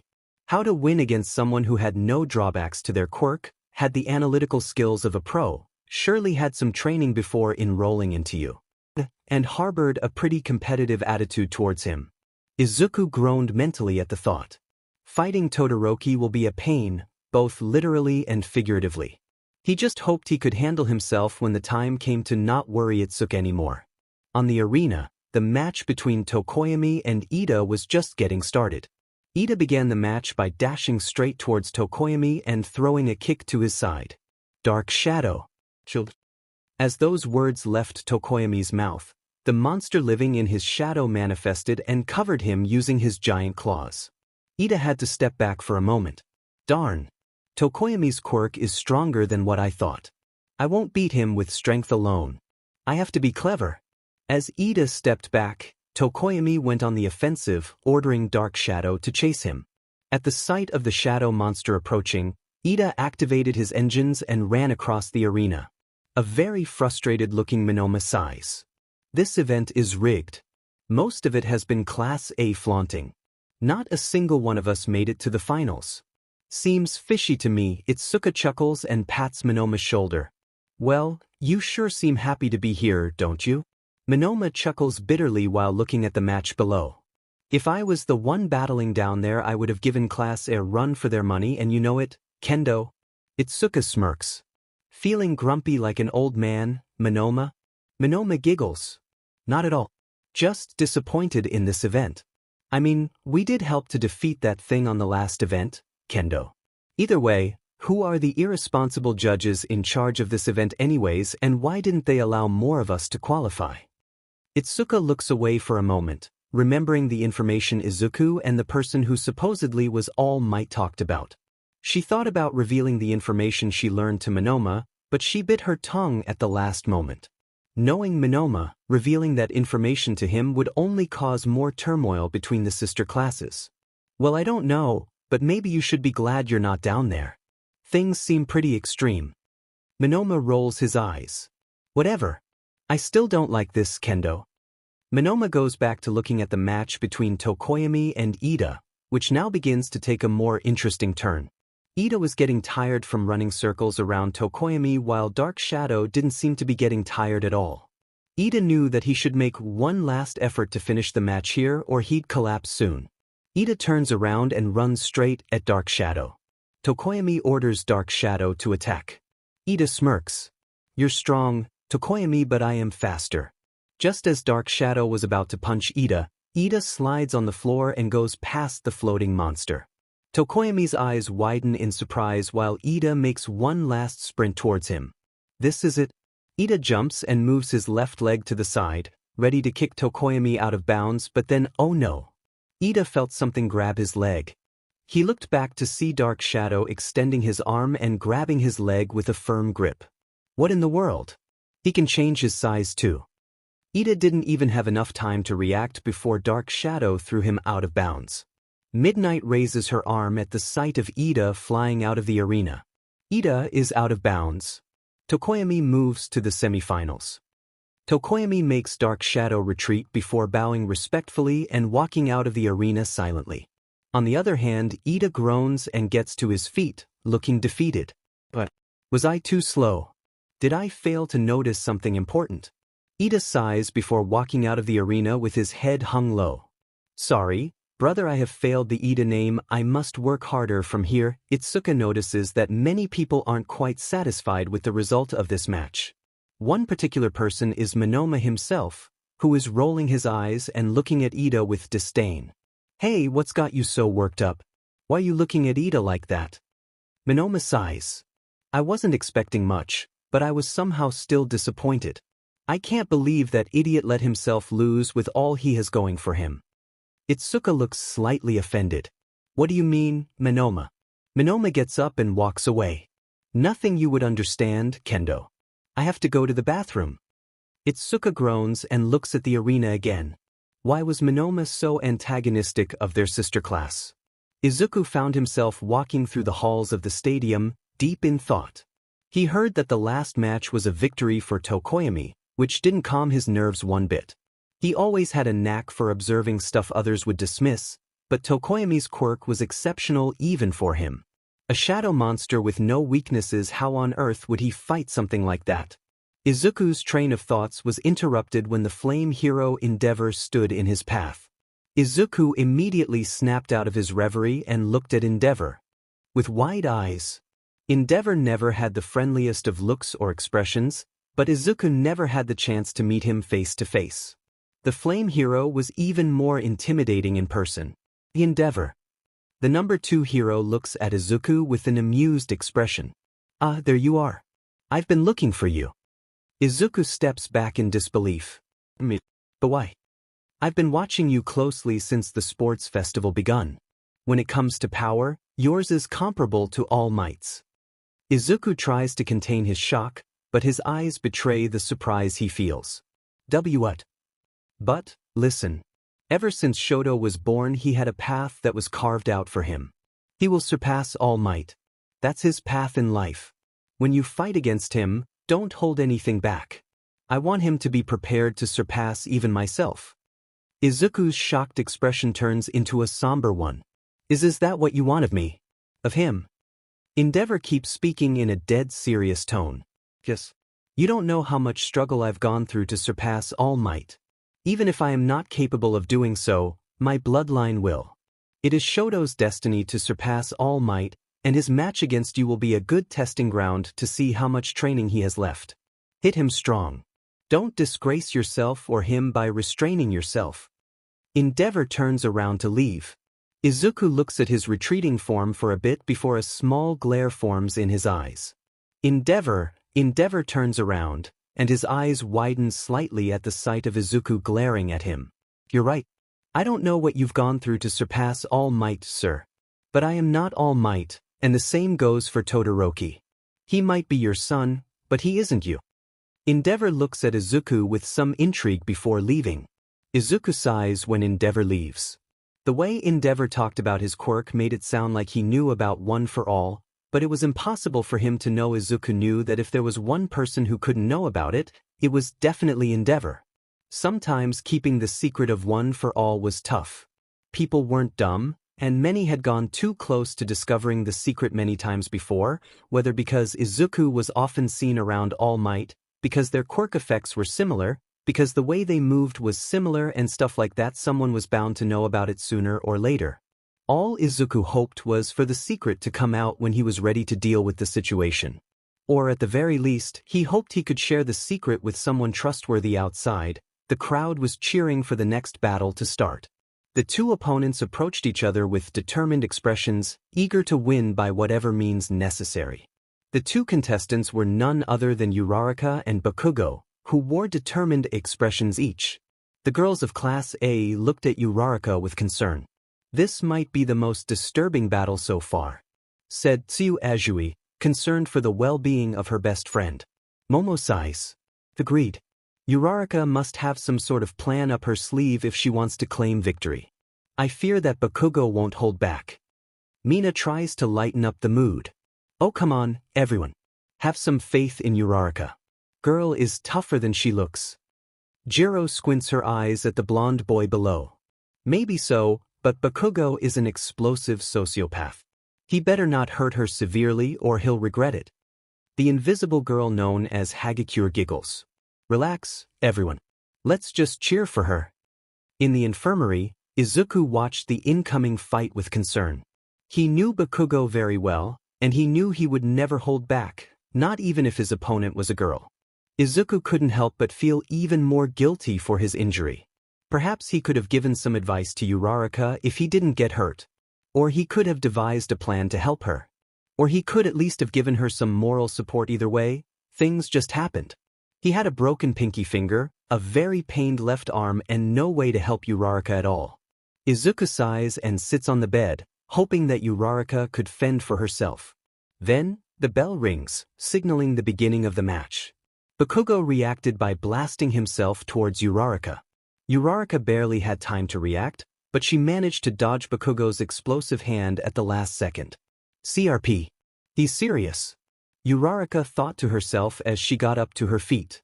Bakugo smirks before propelling himself towards Uraraka again. Uraraka extends her hand to use her quirk on him, which he notices. Nice try, says Bakugo before setting off an explosion in front of him, sending Uraraka back. Bakugo walks to the site of the explosion, only to find that Uraraka is gone, and she left her jacket there as bait. Uraraka approaches Bakugo from behind, extending her hand. Now is my chance. I'll win and be just like Deku. However, Bakugo's reflexes prove to be too much, and he turns around instantly, blowing Uraraka back with another explosion. The audience gasps, and they start to berate Bakugo verbally. On the other hand, Bakugo looks at his opponent with an intrigued expression. She almost got me. Did round face get some plans from that nerd or something? But there's no way. Deku's been in the infirmary ever since the last event finished. Does that mean she's coming up with all of this on her own? Uraraka immediately rushes towards Bakugo again, and he quickly sends her back again with another explosion. This process repeats numerous times, with Uraraka growing more and more exhausted as the battle goes on. The boys from Class A start to feel offended. Kirishima gets up from his seat. Bakugo. Not manly. Zero joins Kirishima. She's just a girl, man. Can't you give her a break? The audience starts to boo Bakugo. Aizawa notices this, and he quickly steps in front of the microphone. I think that Bakugo is acting accordingly to the challenge. He recognizes his opponent's strength, and he's making sure Uraraka doesn't take him by surprise, since she is a very strong opponent herself. Both opponents should be praised for using every tactic they know against each other in this tournament. Just as Aizawa says that, Uraraka smiles. Hey, Bakugo. The explosive boy raises an eyebrow to the mention of his name. Watch your head. Bakugo looks up to see a huge pile of debris and rubble floating above him, result of him using his quirk repeatedly. Uraraka presses the tips of her fingers together, releasing her hold on the debris to drop it on top of him. The audience stops booing Bakugo and stare in shock at Uraraka's plan. Aizawa smiles under his bandages, proud of his student. As the pile of rubble starts to fall, Uraraka runs towards Bakugo. Once he gets hit, he'll be too confused to see me approach. I'll make him float out of the arena with my quirk. Bakugo's surprise shows for a moment. But only for a moment. With one swift motion, Bakugo raises his arms and sets off a huge explosion on top of him, destroying Uraraka's plan and blowing her back in the process. Uraraka falls on her knees. Come on, Achiko. You can't let it end like this. The audience looks at Uraraka with amazed expressions. In the infirmary, Izuku looks on in awe. He expected Uraraka to put up a fight, but she certainly exceeded his expectation. Though, it looked like the match would end with her failure. Uraraka tries to get up, but her fatigue is already spreading to the rest of her body. Come on. My body won't listen. I can't let Deku down. My parents. Both classes look at Uraraka with adoration and amazement. The way she kept trying to push herself despite her low stamina was inspiring, even to a certain blonde boy who hated the opposite class. Uraraka closes her eyes and succumbs to her exhaustion. Bakugo stands still, looking at Uraraka with a surprised expression, though he carried a new sense of respect for the gravity girl. Once Uraraka collapses, Midnight steps in and raises her arm. Uraraka is unable to continue. Bakugo moves on to the semi-finals. A few minutes pass after Bakugo's victory, although the thing on everyone's mouths is Uraraka's determination and will to carry on instead of Bakugo. Class A were talking between themselves, praising Uraraka and regretting doubting her. Class B were mostly the same, although there was one boy that still didn't manage to snap out of his trance. Itsuka noticed this and moved away from the girls to speak to the boy. Minoma, what's up? That was some match, am I right? Minoma looks at Itsuka with some concern. Kendo, do you think we'll have to fight classes sometime in the future? Itsuka raises an eyebrow, surprised by the question. Well, given that our teachers want us to be as prepared as possible, I wouldn't write off the possibility entirely. Why do you ask that of all things? Minoma looks back at the arena with a disturbed expression. I guess I don't feel ready yet. With people like that, it'll be pretty strong to surpass them. Itsuka sighs. She should have known. Really? You're still thinking about surpassing Class A? Minoma nods, causing Itsuka to facepalm. Look, I still don't understand why you hate classes so much, but you have to tone it down, dude. You can't let your life be dictated by other people if you want to be happy. Minoma scoffs. That's easy for you to say. It's not like a side character like me has the same chances of surpassing a main character like her as someone like you, Kendo. Kendo is baffled. Side characters. What on earth was he on about? Minoma, I don't know what kind of world you're living in, but that's not how the real world works. There are no main or side characters. We're all real people. Minoma sighs. I don't expect a main character like you to understand, Kendo. Itsuka groans before walking to her seat. Look, the next match is about to start, and it'll be between Midoriya and that other boy who creates fire and ice. Can you please just forget about that whole main and side cat actors thing? You might just be going about things the completely wrong way. You could learn from this, actually. Minoma begrudgingly looks at the arena. Itsuka sure seemed to be interested in this match, he thought. It couldn't be because that green-haired guy was there, right? No, that's not it. Itsuka wouldn't affiliate with Class A scum. Although, it was weird that she already knew his last name he was imagining things. There was simply no way Itsuka and that Midoriya guy knew each other. Meanwhile, Shoto Todoroki and Izuku Midoriya were standing on opposite sides of the arena, looking at each other with determined expressions. On the one hand, Todoroki was glaring at Izuku. He knew his father was watching this fight, and that he was hoping he'd use his left side. Todoroki would never use his fire, no matter what. He would never give that 𝗵𝘃𝗧𝗏 the satisfaction of using his quirk, not after all he's done to his mother and himself. He'd win first place without using his fire.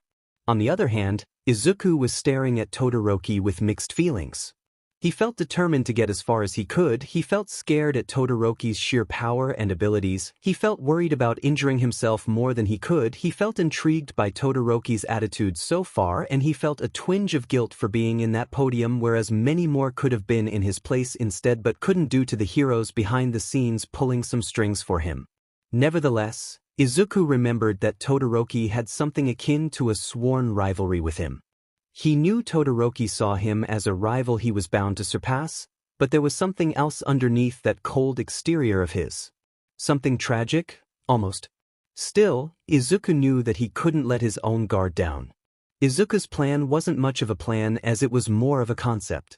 He planned to play defensive until the right opportunity presented itself. It just would be strong to do so when his left arm was still hurting and his pinky finger was broken. Then, the sound of the match starting snaps Izuku out of his train of thoughts. Todoroki started with an ice attack directed straight at his opponent. Izuku quickly reacted by raising his right arm and aiming his middle finger towards the incoming barrage of ice. Smash!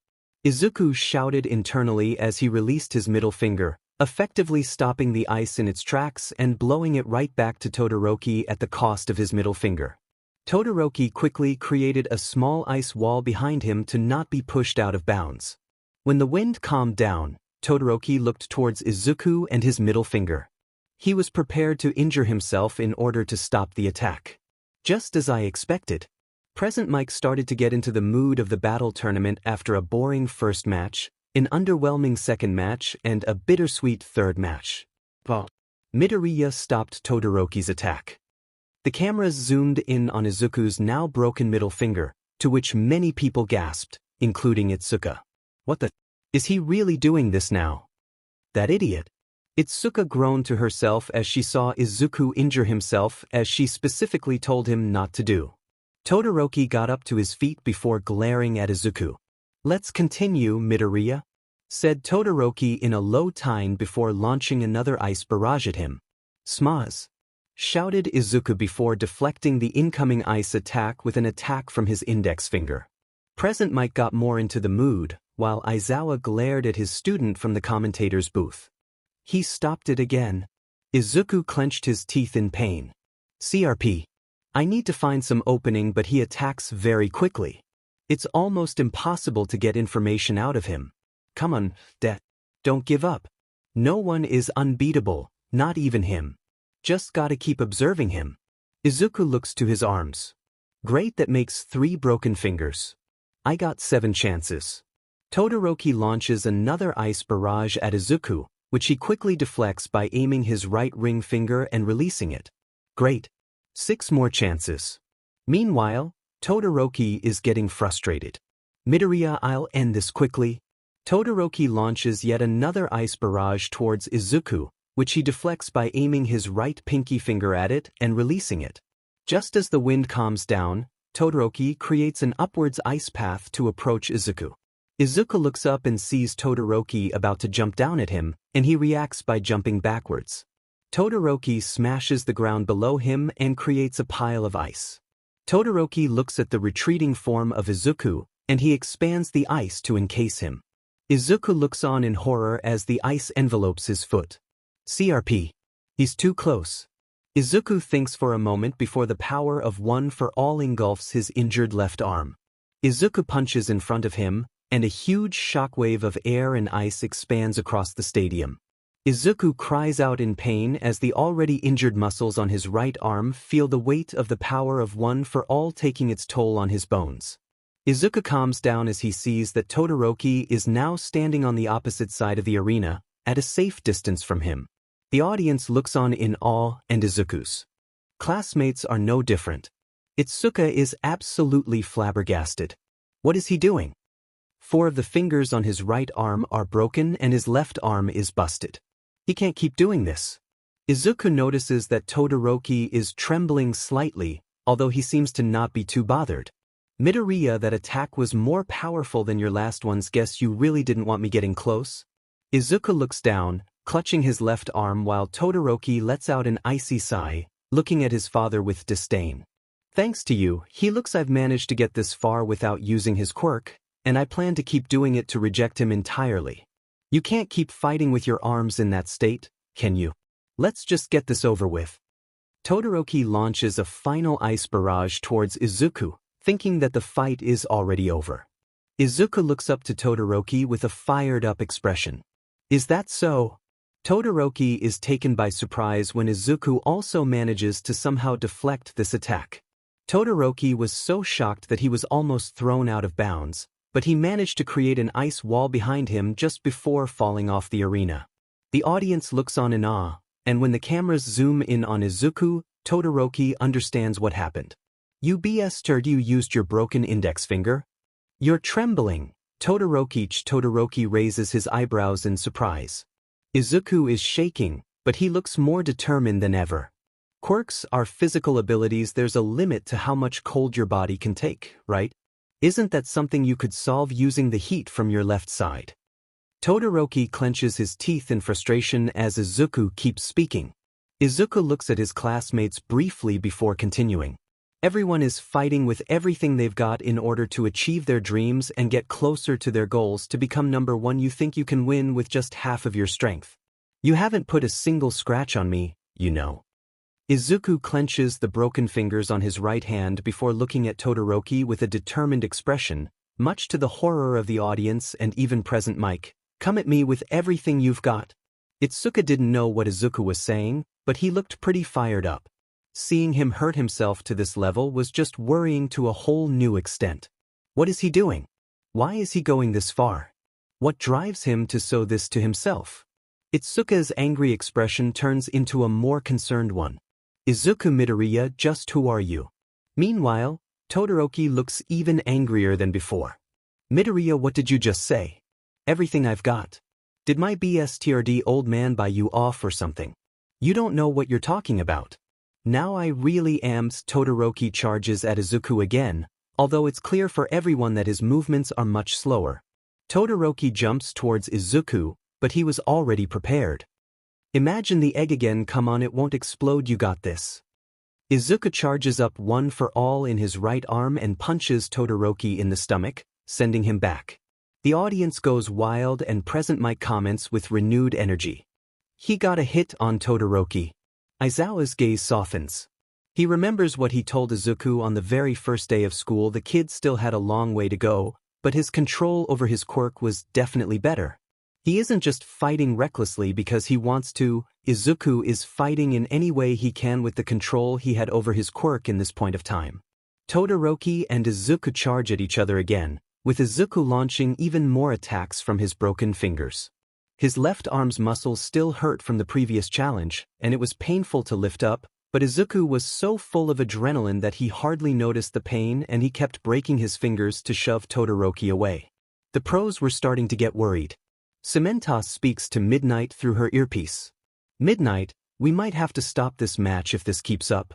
That Midoriya boy might think that Recovery Girl will heal him after this, so he is probably not too worried, but at the rate he's going right now he might sustain permanent injuries. Plus, even if he wins, he might not be in good enough shape to continue fighting on the next round. Midnight nods from the arena and keeps watching the fight with a serious expression. Izuku groaned when he found himself unable to make a fist. Izuku resorted to placing his thumb on his inner cheek like he did when he was a kid. Smash! Todoroki was sent back yet again when Izuku released his thumb. 𝐒𝐭𝐚𝐲 𝐔𝐻. Izuku replied through multiple and groans. Because I want to be able to make people smile, I want to be a hero. Todoroki freezes in place for a moment. A flashback from his childhood he had forgotten about passed through his eyes, one that featured him sitting on the couch with his mother, and one that made him unaware of the incoming Izuku, who headbutted him and sent him back, snapping him out of his thoughts abruptly. Todoroki, I don't know or care about your circumstances or resolve. My motivation might even be silly compared to yours, but you have no right to become number one if you won't give it your all. Stop messing around and come at me with everything you've got. Todoroki felt a pang of nostalgia creep up on him as Izuku said those words. His mind started to drift off to places in the past he wanted to leave behind, memories of himself being hit by his father in order to train him since he was a kid, memories of him being separated from his siblings because of his father, memories of his mother being hit in front of him, the memory of his mother dumping boiling water on his face due to her trauma. It was strong for Todoroki to focus on the match with these thoughts coursing through his mind. Izuku charged up one for all in his left arm before punching Todoroki. It wasn't nearly enough to seriously injure the half-and-half user or himself, but Todoroki was sent back either way. That's why I'll win this. I'll surpass you. Todoroki grunted before getting up tiredly. I will not use my old man's quirk, Izuku screamed at Todoroki at the top of his lungs. It's yours. Your quirk, not his. As soon as those words left Izuku's lips, Todoroki's mind drifted to a memory he thought he had forgotten because of so much darkness in his past being brought on by his father, a memory of himself sitting on the couch with his mother, back when everything was peaceful. All Might was giving an interview, and Shoto looked on in awe and amazement. Of course, quirks are more often than not inherited by one's parents, but the really important thing is not that connection. Recognizing your flesh and recognizing yourself. We are more than the quirks we were born with, and we must learn that we aren't what our bodies tell us that we are. We are ourselves, and no one can take that away from us. That's what I mean when I say, I am here. Shoto smiled brightly at the TV, and his mother noticed it, rubbing his head lovingly. You want to be a hero too, don't you? You're not a prisoner of your own BLD, Shoto. It's okay for you to become who you want to be. I can't believe how much I'd forgotten. Todoroki felt like tearing up, but any tears that might have formed on his eyes were immediately dried out when Todoroki bursted into flames, much to everyone's surprise. Todoroki's classmates were stunned. He's using his fire. All Might and Itsuka looked on in amazement. Itsuka's gaze turned into a surprised one. Midoriya, did he do all of this for Todoroki? All Might furrowed his eyebrows. Midoriya, don't tell me you were trying to save young Todoroki all along. Izuku had to cover his eyes for a moment, but the sound of Todoroki's voice made him look at Todoroki with a surprised expression. Now which one of us is screwing around? Helping your enemy like that? Todoroki emerged from the fire wearing a grin on his face. I want to be a hero too. Izuku smiles proudly, an action that's also shared by Endeavor, who grins and suddenly shouts. Yes, Shoto. Everyone looks at Endeavor, who is walking down from the bleachers with a smirk. Have you finally come to your senses? Very good. With my BLD, you will surpass me and live up to the reason I created you. Present Mike rubs his head sheepishly. And Endeavor suddenly shouts encouragement for his son. Such a doting, loving and supportive father. Izuku's smile vanishes when he sees Todoroki heat up his flames. Why are you smiling? With those injuries, in this situation you're crazy, Midoriya. Don't blame me for what happens next. Todoroki stomps the ground and charges up one final attack, with Izuku doing the same. 𝗵𝗵𝗲 places his hands on the concrete below the arena and uses his quirk to try to block the two boys away from each other with concrete walls. Midnight. We have to stop this or they'll kill each other. Midnight tears the sleeves on her outfit and aims for the boys. This boy's body won't hold up. Todoroki sends out one last barrage of ice bigger than any of his previous attacks, and Izuku jumps over it with the power of one for all. That's it, gotta get close and hit him with everything I've got. Todoroki heats up even more, and the ice around him melts in under a second as Izuku extends the palm of his hand towards him. Todoroki raises his arm while speaking in a low, yet sincere tone. Midoriya, thanks. Itsuka can't stand this anymore. She quickly gets up from her seat and shouts to the top of her lungs, an action that doesn't go unnoticed by her classmates. "Midoriya, you idiot! What are you doing? Get out of 𝗧𝗏." Itsuka's sentence is cut short when Shoto uses his fire power to ignite the cold generated by his wave of ice to create a huge wind blast which, along with Izuku's wind pressure attack, creates a huge shock wave which blasts both of them back and destroys 𝗬𝗏𝗧𝗵𝗲 cement wall in the process. The blast is felt all across the arena, with many people from the audience having to cover their eyes due to the sheer number of dust particles in the air. "What's happening down there?" shouts Momo, who is covering her eyes. "Dude, this is insane," shouts Kaminari, who is clinging to his seat. "What the heck is up with Class 𝐬𝐽𝐽? Shouts Monoma from his seat, with Pony clutching onto him with all her strength to not be blown away. When the wind calms down, the pros who were at ground level get up and rub their backs in pain. 𝗬𝗏𝗧𝗵𝗲 looks at the arena in awe. Just because something is powerful doesn't mean it's good, but man, these two are good. Midnight gets up and rubs her back before looking at the arena, with the audience following after her. She spots someone standing outside the arena. Everyone's hearts stop for a solid second before the smoke clears, revealing the identity of the boy out of bounds. It's Izuku. He slumps over before collapsing entirely on the floor. On the other hand, Todoroki is standing on the arena with a pensive expression, heavily, yet at a calmer rate than when he was fighting Izuku. Midnight raises her arm. Midoriya is out of bounds.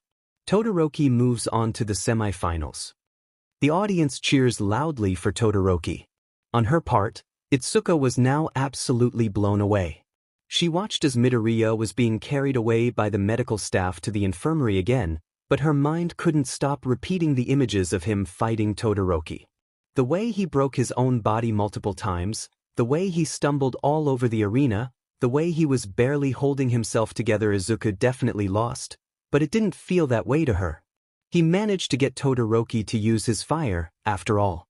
It was then that Itsuka decided that enough was enough. Everything she'd learned about this Izuku Midoriya boy was surprising, confusing, contradicting, and more on so many levels, but what she definitely knew was that he was someone exceptional, and she needed to know why. Itsuka got up from her seat and walked towards the infirmary in hopes of getting to talk with him again.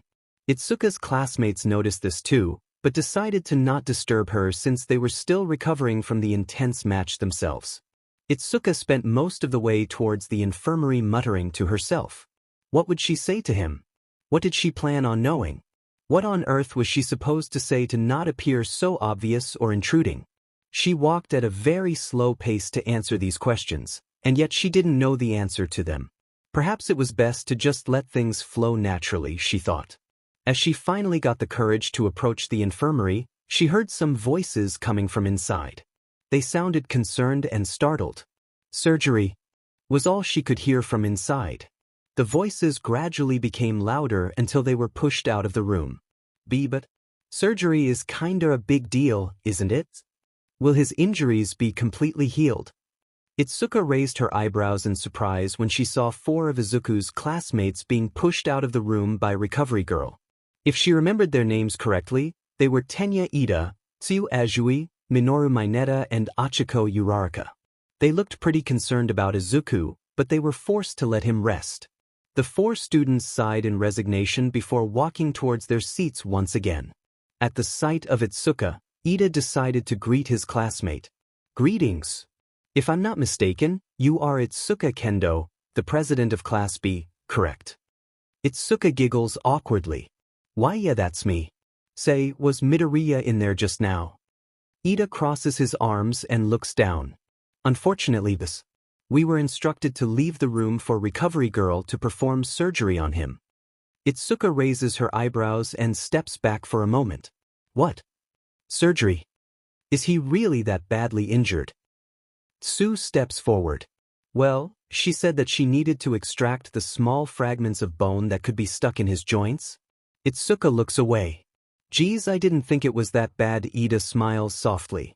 "I don't think we should worry. Midoriya is a lot stronger than he looks. As his friend and fellow classmate, I have utmost faith in him, and I know he'll pull through this." Itsuka giggles at how formal Ida is, even in moments like these.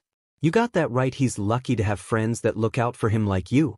Tsuyu smiles. You shouldn't forget about yourself, Itsuka-chan.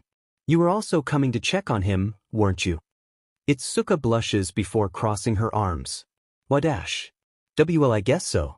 I mean, I met him not too long ago, but I can tell he's someone kind and sweet. I'd hate for something bad to happen to innocent people like him. Tsuyu giggles before walking past Itsuka. Well, we're going back to our seats. The stage suffered a lot of damage, so they're taking a break to repair it, but it'll be fun to talk with everyone else about this, right? Ida nods. Agree.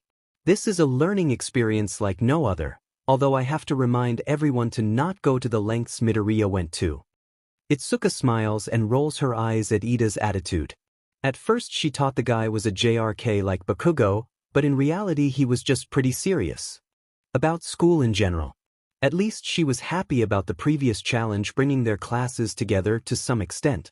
She was getting to know more about Class A, and they didn't seem nearly enough of a bunch of as 𝗵𝗲𝗄 made them sound like. They were actually pretty nice and interesting people, and Itsuka found herself wanting to know more about them. Itsuka smiles to herself as she walks alongside Ida and Tsuyu back to their seats. The only ones that hadn't said anything through it all were Uraraka and Mineta. Mineta had been too busy staring at Itsuka's legs to care about what she had to say, but Uraraka was a different case. It was this feeling again. She didn't know why, but seeing Kendo worried about Midoriya felt off to her for some reason. Uraraka thought about ignoring this feeling again, but it was harder due to her not being used to feeling like this 2 times in a row, and for a boy of all things. Uraraka sighed before walking alongside the rest of the group, hoping that she could sort out her feelings soon. 30 minutes later, the arena was about to be fixed and the next set of matches would start soon. The students of Class A and B took advantage of this time to get to know each other a bit more. They weren't friends yet, but the tension between classes had diminished somewhat. Itsuka was currently speaking to Momo Yaoyorozu, talking about the agencies they'd like to join, the matches they'd witnessed so far, and the former events. Suddenly, a green-haired boy makes his entrance from the top of the bleachers. Izuku has a cast around his right leg and left arm, but he is still smiling as usual. Uraraka turns around and looks at him worryingly. Deku, is your surgery done already? Izuku giggles. Yep. Recovery girl has magical hands. Uraraka raises an eyebrow in concern. Shouldn't you be resting? Izuku shakes his head. Maybe, but I wanted to watch properly. Everyone's efforts to be number one, they're all so inspiring. I almost feel like I'm getting stronger just by watching them. Uraraka smiles softly at Izuku. The way he spoke about his friends and classmates was one that infatuated her in secret. Midoriya. Izuku turned around to the mention of his name, and he saw a very serious-looking Itsuka, who had moved away from Yaoyorozu and was now at the top of the bleachers. We need to talk. Don't worry, I'll be quick. Izuku nodded nervously. Kendo. Izuku got up from his seat and followed Itsuka, who was taking him to an area in which no one would hear them. Uraraka looked on, trying to ignore the sinking sensation she felt in her stomach. Once they were alone, Itsuka looked at Izuku with a small glare and crossed her arms. So I told you to not get hurt and you didn't listen. Izuku cringed at Itsuka's words. He knew he had promised her to be more careful, and he blew it away. Yes, I did. Sorry, Kendo. Itsuka nods. And not only that, but you had to get surgery to not get any permanent damage on your joints, is that correct? Izuku felt himself cringe even more. Yes, Itsuka sighs. You know I'm not mad at you, but I'm a bit disappointed. I really thought you could take care of yourself a bit more. I guess I just wanted to talk to you to tell you that I don't understand you, Midoriya. I don't understand why you did all of that. I don't understand what drove you to break your body so much. I don't understand what you wanted to achieve. Izuku also sighs and looks at Itsuka with a sad expression. I know I'm sorry, Kendo, but Izuku's sad expression falls for a bit. I don't think I would have done things any differently. Itsuka raises her eyebrows and uncrosses her arms in surprise. Wait, what did you say? Izuku flinches a bit before looking at Itsuka with absolute conviction in his eyes. I said I wouldn't have done things differently. Itsuka's serious expression turns into a slightly angry one. But why? You could have seriously injured yourself out there. Hell, you probably would have died. Izuku sighs. I know, but I saw someone who needed help, and I couldn't just stay still. Itsuka's anger is replaced by some confusion, and a hint of sadness can be seen in her eyes. Explain yourself, mister. Ever since I met him, Todoroki always stuck out to me as someone who thought too highly of himself. Everyone knew he was the son of Endeavor, and yet he refused to use his father's quirk.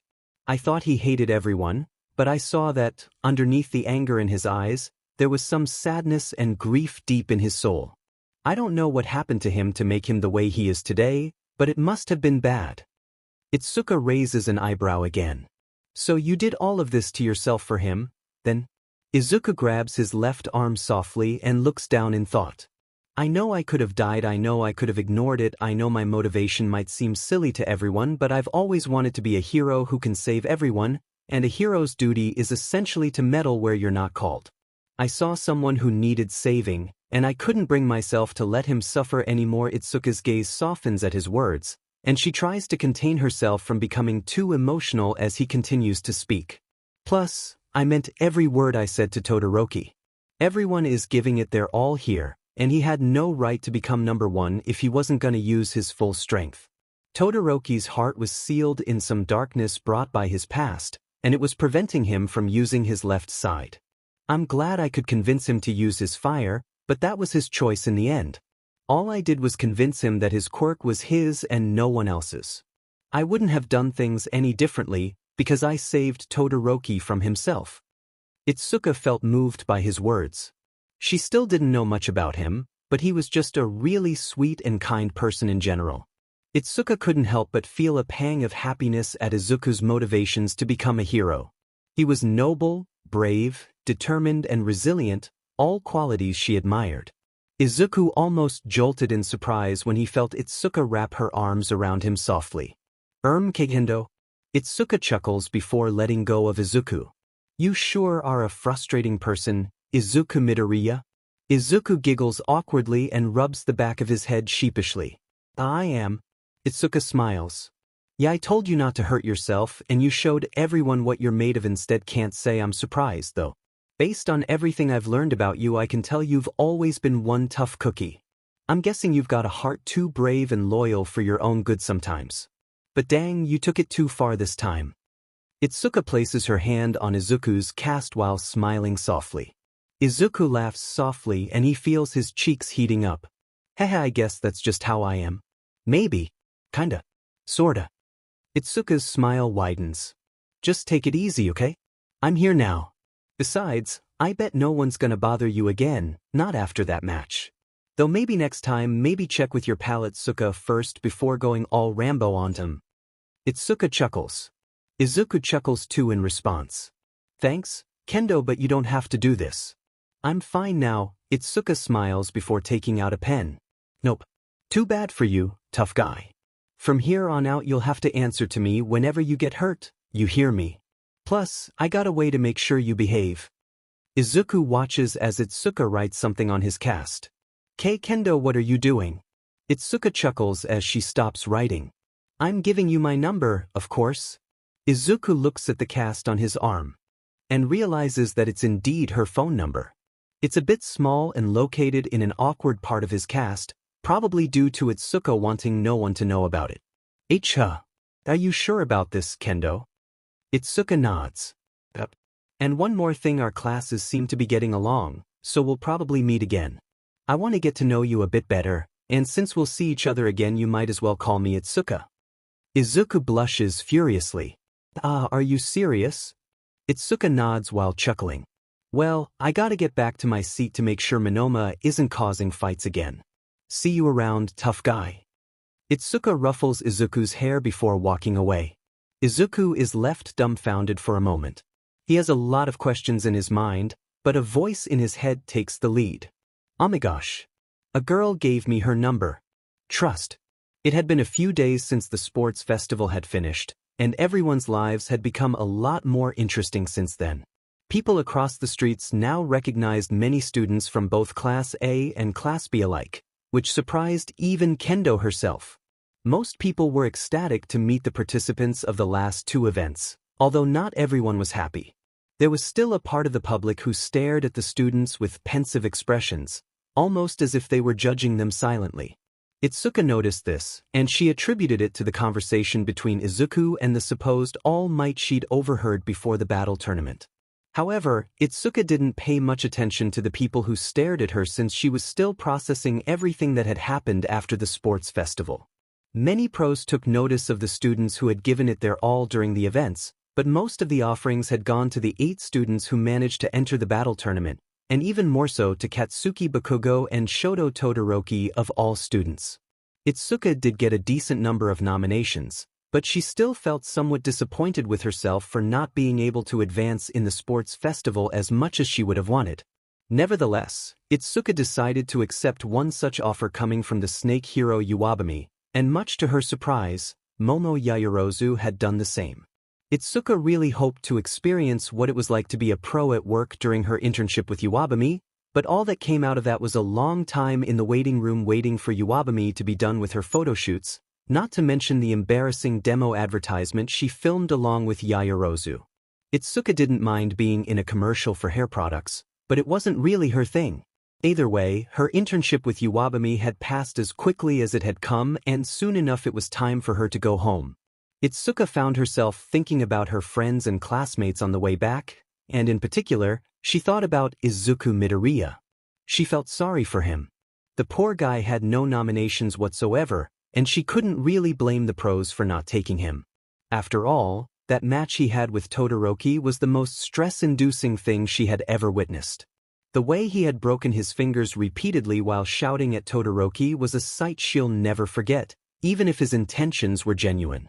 The pros seemed to share this train of thoughts, since no one wanted a kid with a self-destructive quirk on their team, resulting in him not having a single internship offer. Still, she felt like she had to talk to him now that her life seemed to be calming down. She quickly took out her phone and dialed Izuku's number. They hadn't really spoken in the sports festival's following days, but she felt like she should really start the conversation. After all, if he hadn't gotten any internships whatsoever, then he would probably be sitting at home feeling miserable. Itsuka snapped out of her train of thoughts when Izuku answered. "Hello. Izuku. Kendo. Is that you? How are you?"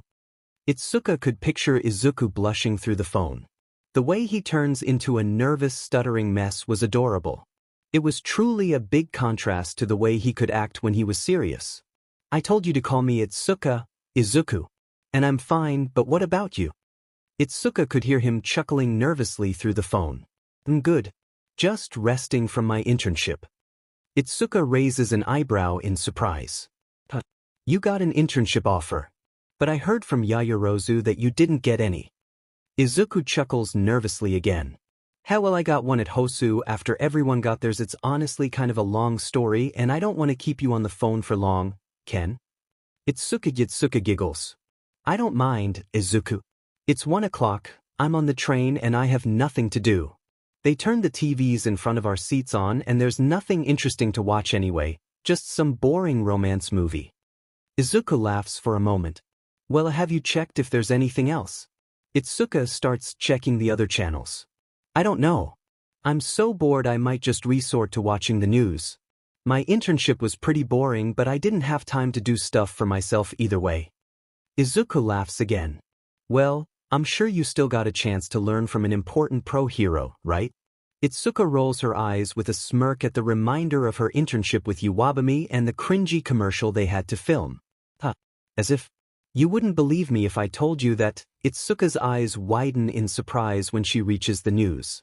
The TV displays the aftershock of a pretty serious-looking incident in the city of Hosu, with fires spreading across some blocks, some hideous-looking creatures being arrested and even killed on camera, and the involvement of the number 2 hero Endeavor of all people. But what really surprised Itsuka was the mention of Izuku and 2 of his classmates at a supposed incident with the hero killer himself. What the Izuku notices the concern in Itsuka's voice. "Itsuka, what's wrong?" "Izuku, what is?" "Itsuka, what's wrong? Did something happen?" "It's the news, you're on the news." Izuku cringes at that. He really didn't want Itsuka to find out about that, but it was bound to happen due to the stain incident being a huge scandal. "Well, Wait, they're saying that you ran into the hero killer himself Izuku, is that correct? Izuku tries to think of an excuse, but he proves to be too slow for Itsuka's quick deduction skills. And didn't you say that your internship was at Hosu? Izuku falls silent for a second. Well, yes, but Itsuka's tone becomes a bit demanding. Izuku, I want the truth and I want it now. Izuku stammers. But I don't know if I'm allowed to talk about it. Itsuka's tone becomes firm. Doesn't matter. We're on the phone. Izuku sighs. I don't think we can talk about it anyways. Itsuka, it's pretty big stuff. Itsuka scoffs. Big stuff, my butt? Just tell me already. You can't just leave me hanging like this. Izuku thinks for a moment. Well, maybe we can meet up at a certain place to talk about it. Itsuka sighs. Fine, where do you want to meet up and when? Izuku thinks for a moment. Is Twinkle Park at 5 o'clock okay for you? Itsuka raises an eyebrow again. The big one in the northern districts of Mizudafu. Yes, all right. I should be able to be there in time. Great, I'll see you there. See ya? Izuku hangs up first. Itsuka groans before leaning back on her seat. Why the hell was everything surrounding this guy so strange, weird, out of place, surprising and wrong? If she had a nickel for every time Izuku managed to surprise her well, she wouldn't know what to do with so much money. She didn't know why, but every time something big happened, Izuku was at the center of it. She had wanted to talk to him in private numerous times throughout the sports festival, but she was always cut short or distracted by something else. Well, that ended today. Enough was enough with secrets from him. It was time to really get to know him. The afternoon had passed quickly for Itsuka. She had gone home, spoken briefly to her little brother, locked her hero outfit in her room, changed into a comfortable pair of shorts along with a black jacket and combed herself before going out to the northern parts of Mizudafu. She'd come here on certain occasions on her own when she was a kid. It was a pretty big park with a big number of people and it wasn't far from her old house, so it was a safe place for her to play after school had ended on those happier, less stressful days of her childhood. Itsuka was standing by the side of a tree by not too far from the entrance to the park, taking in the scenery. Her family had to move away when she started middle school due to her wanting to specialize in martial arts, so it had been quite some time since she last saw the park. It wasn't much different from the last time she came, though. Sure, there were some less trees and more monuments and locals, but she attributed it to some hero and villain encounters in that place causing some destruction in the park. Itsuka sighed to herself as she took in every last detail about the park. Even if there were some minor changes done to it, it still felt like home. She just wished she could know why this park sparked a particular memory of hers, which had been blurred out due to time's passing. The fading memory was snatched out of her mind when she heard her name being called from behind her. Ken Itsuka. Itsuka turned around to see the green-haired boy himself approaching her with a smile. He seemed to be dressed nicely enough for a visit to the park, although Itsuka noticed the strain on his walk. Particularly, Izuku seemed to be putting more effort on one leg. It was as if he couldn't walk properly due to some wound. Izuku greets Itsuka with a nervous smile. Hey, Itsuka chuckles. Hey, Izuku, I'm guessing that's also from your so-called Hosu internship, right? Says Itsuka while looking at Izuku's leg with a concerned expression. Izuku sighs. Yeah, it is. Itsuka looks around and spots a bench not too far away from them. Let's sit. I don't want you tiring yourself out. Izuku accepts the offer and the couple sit on the bench in silence for some moments, with neither of them knowing how to get the conversation started. Izuku looks down and decides to speak first. So, Itsuka, I guess you wanted to see me because this matters to you, right? Itsuka looks at Izuku with an awkward yet worried expression. Well, obviously, Izuku sighs before looking away while rubbing the back of his head in shame. Sorry for worrying you, Itsuka, I didn't want to get hurt again, but things just happened, you know? Itsuka groans in slight annoyance. Of course things just happen every time you get involved. Izuku looks at Itsuka with a confused expression. What do you mean, Itsuka? Itsuka looks at Izuku with an exasperated yet worried expression. Well, everything. First, you and your class somehow survived an actual villain attack at the USJ, having had no training whatsoever to deal with those kinds of situations. Second, You somehow get to train with all might of all heroes because your quirk is similar to his. Third, you somehow got into you. Even when your quirk manifested a few hours before the entrance exam. I could go on, but I think you get my point. Izuku felt himself cringe at Itsuka's words. They were all valid reasons for her to be skeptic, surprised, and even frustrated with him, but he knew he couldn't tell her the truth right. I don't know what to say, Itsuka. Itsuka places her hand on Izuku's shoulder and looks at him with pleading eyes. Izuku, look, I'm not saying all of this to be rude, I swear. I'm just worried and frustrated. There's a lot going on with you that I don't understand, but I want to. Still, the fact that I feel like there's a lot of stuff you hide from me doesn't help. I just want to understand. Izuku looks at the floor again. Itsuka, I know there's a lot of stuff I don't tell you, but I also don't tell anyone else about this because my life is a bit of a mess. I don't want to make anyone worry about me. Itsuka sighs and looks at Izuku with a soft gaze. Izuku, do you remember what I told you at the sports festival? Izuku looks away from Itsuka. You said I'd have to check with you before going all out, and you said I'd have to answer to you if I got hurt again. Itsuka nods slowly. Darn straight. You got hurt, Izuku. You have to answer to me now. Izuku keeps looking away from Itsuka, not daring to make eye contact with her. He felt really ashamed of himself, getting hurt when she told him not to yet again, but the situation with the hero killer was quite unique. Plus, it was something the police told him not to tell anyone about. Itsuka's gaze softens even more. Please, you can't just leave me in the dark. Izuku's thoughts run wild. On the one hand, he wanted to spill the beans and tell her about his run-in with the hero killer, but on the other he knew he'd be going against the police's wishes. Then a thought popped into his head. Kenji Tsuragami, the chief of police that looked like a dog, said nothing about telling one of his friends about it. Plus, the way he had put it, they were forced to remain silent as to not let the general public know that 3 kids who had no hero licenses took down the hero killer, but that wouldn't happen if Itsuka said nothing. Although a pang of doubt hit Izuku's heart, brought upon by his past, his fears and his insecurities, was he really so weak to the point of wanting someone else to confide in? It almost felt selfish of him to want to tell Itsuka this. All Might seemed to handle everything well enough on his own, and if he couldn't follow in All Might's footsteps properly, how could he call himself a hero who could save everyone? There were so many insecurities coursing through Izuku's mind. He knew he should stay quiet, and yet he wanted to confide in Itsuka. Was it selfish of him to want this kind of comfort? Did it make him weak? Would he regret it later? Izuku speaks, still looking away from her. Itsuka, can I trust you?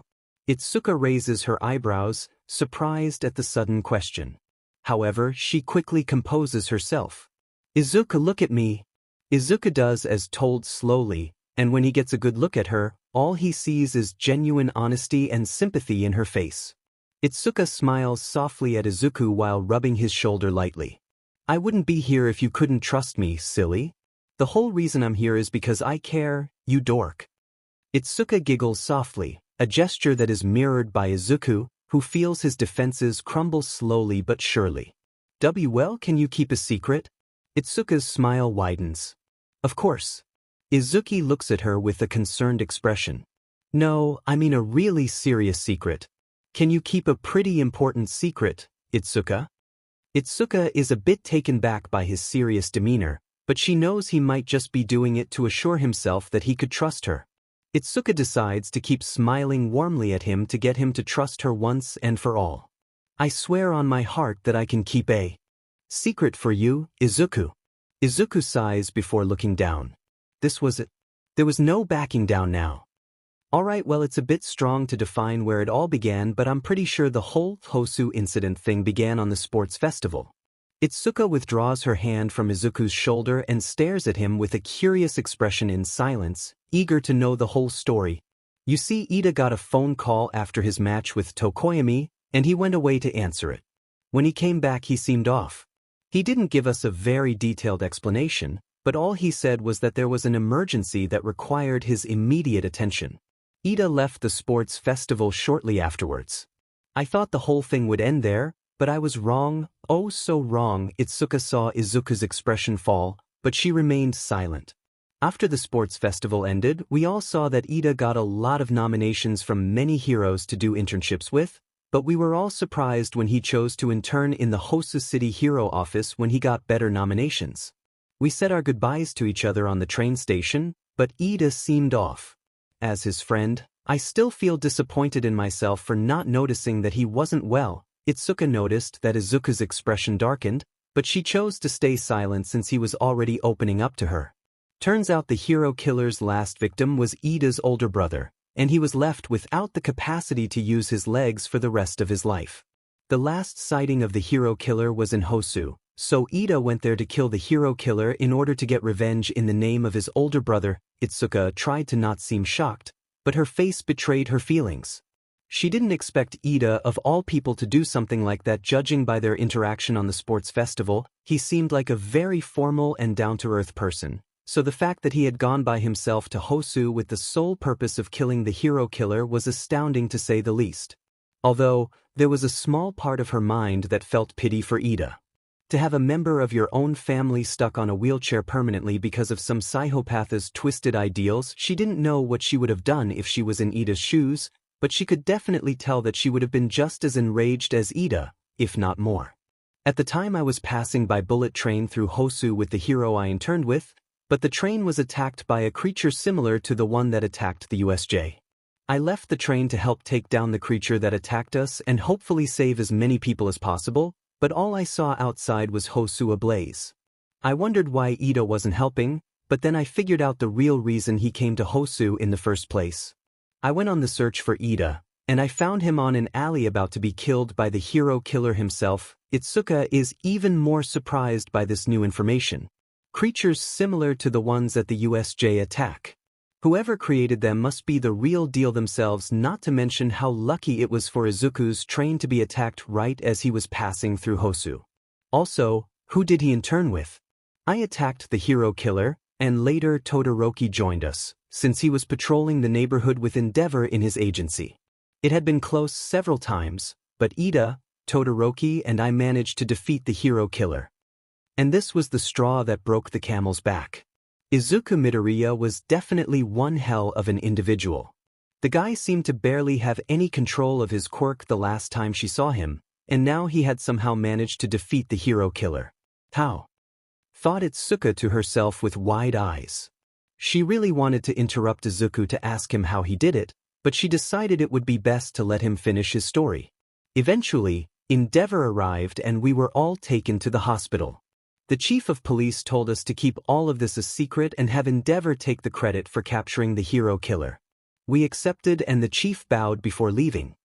Itsuka felt a bit angry at this. What, did the police just expect them to stay still as the hero killer murdered 𝗓𝗓? Although, Itsuka wasn't stupid. She knew that there were well-thought-out laws that forbid people with no hero licenses from using their quirks to enact justice by their own hand, since it could end up in vigilantism. Still, she felt a bit frustrated that Izuku, Todoroki and 𝗓𝗏 wouldn't get even a slight taste of recognition for their achievement. Izuku finally lifted his gaze to look at Itsuka now that he was done recapitulating the events that had transpired during his internship. I guess that's everything that was important. Izuku almost jolted in surprise when he saw Itsuka close to his face staring at him slack-jawed, buggy-eyed. Are you okay, Itsuka? Itsuka snapped out of her trance and shook her head before looking at Izuku with a more calmed, yet still surprised expression. Yes, I just wow. You really did all of that, Izuku? That was incredible. I don't know how you do it, but you just keep exceeding my expectations every time I see you, tough guy. Itsuka giggles before ruffling Izuku's hair, causing him to blush and look away. I really wasn't much. Itsuka's expression softens. You know, I had a feeling you bumped into the hero killer in some sort of attempt to save someone. Always putting yourself in harm's way to protect others, you big lug. Izuku chuckles while blushing madly. I guess that's something about me that really frustrates you, huh? Itsuka smiles softly while placing her hand on top of his. I'm glad you got 𝗓𝗏 out of that situation safely, but honestly, you scared me half to death when I saw you in the news. I know you have this need to save others, but you should really tone it down sometimes, Izuku. Izuku lets out a small sigh. Yeah, lots of people have told me that before, but I never listen. I've always wanted to be a hero that saves everyone, like All Might.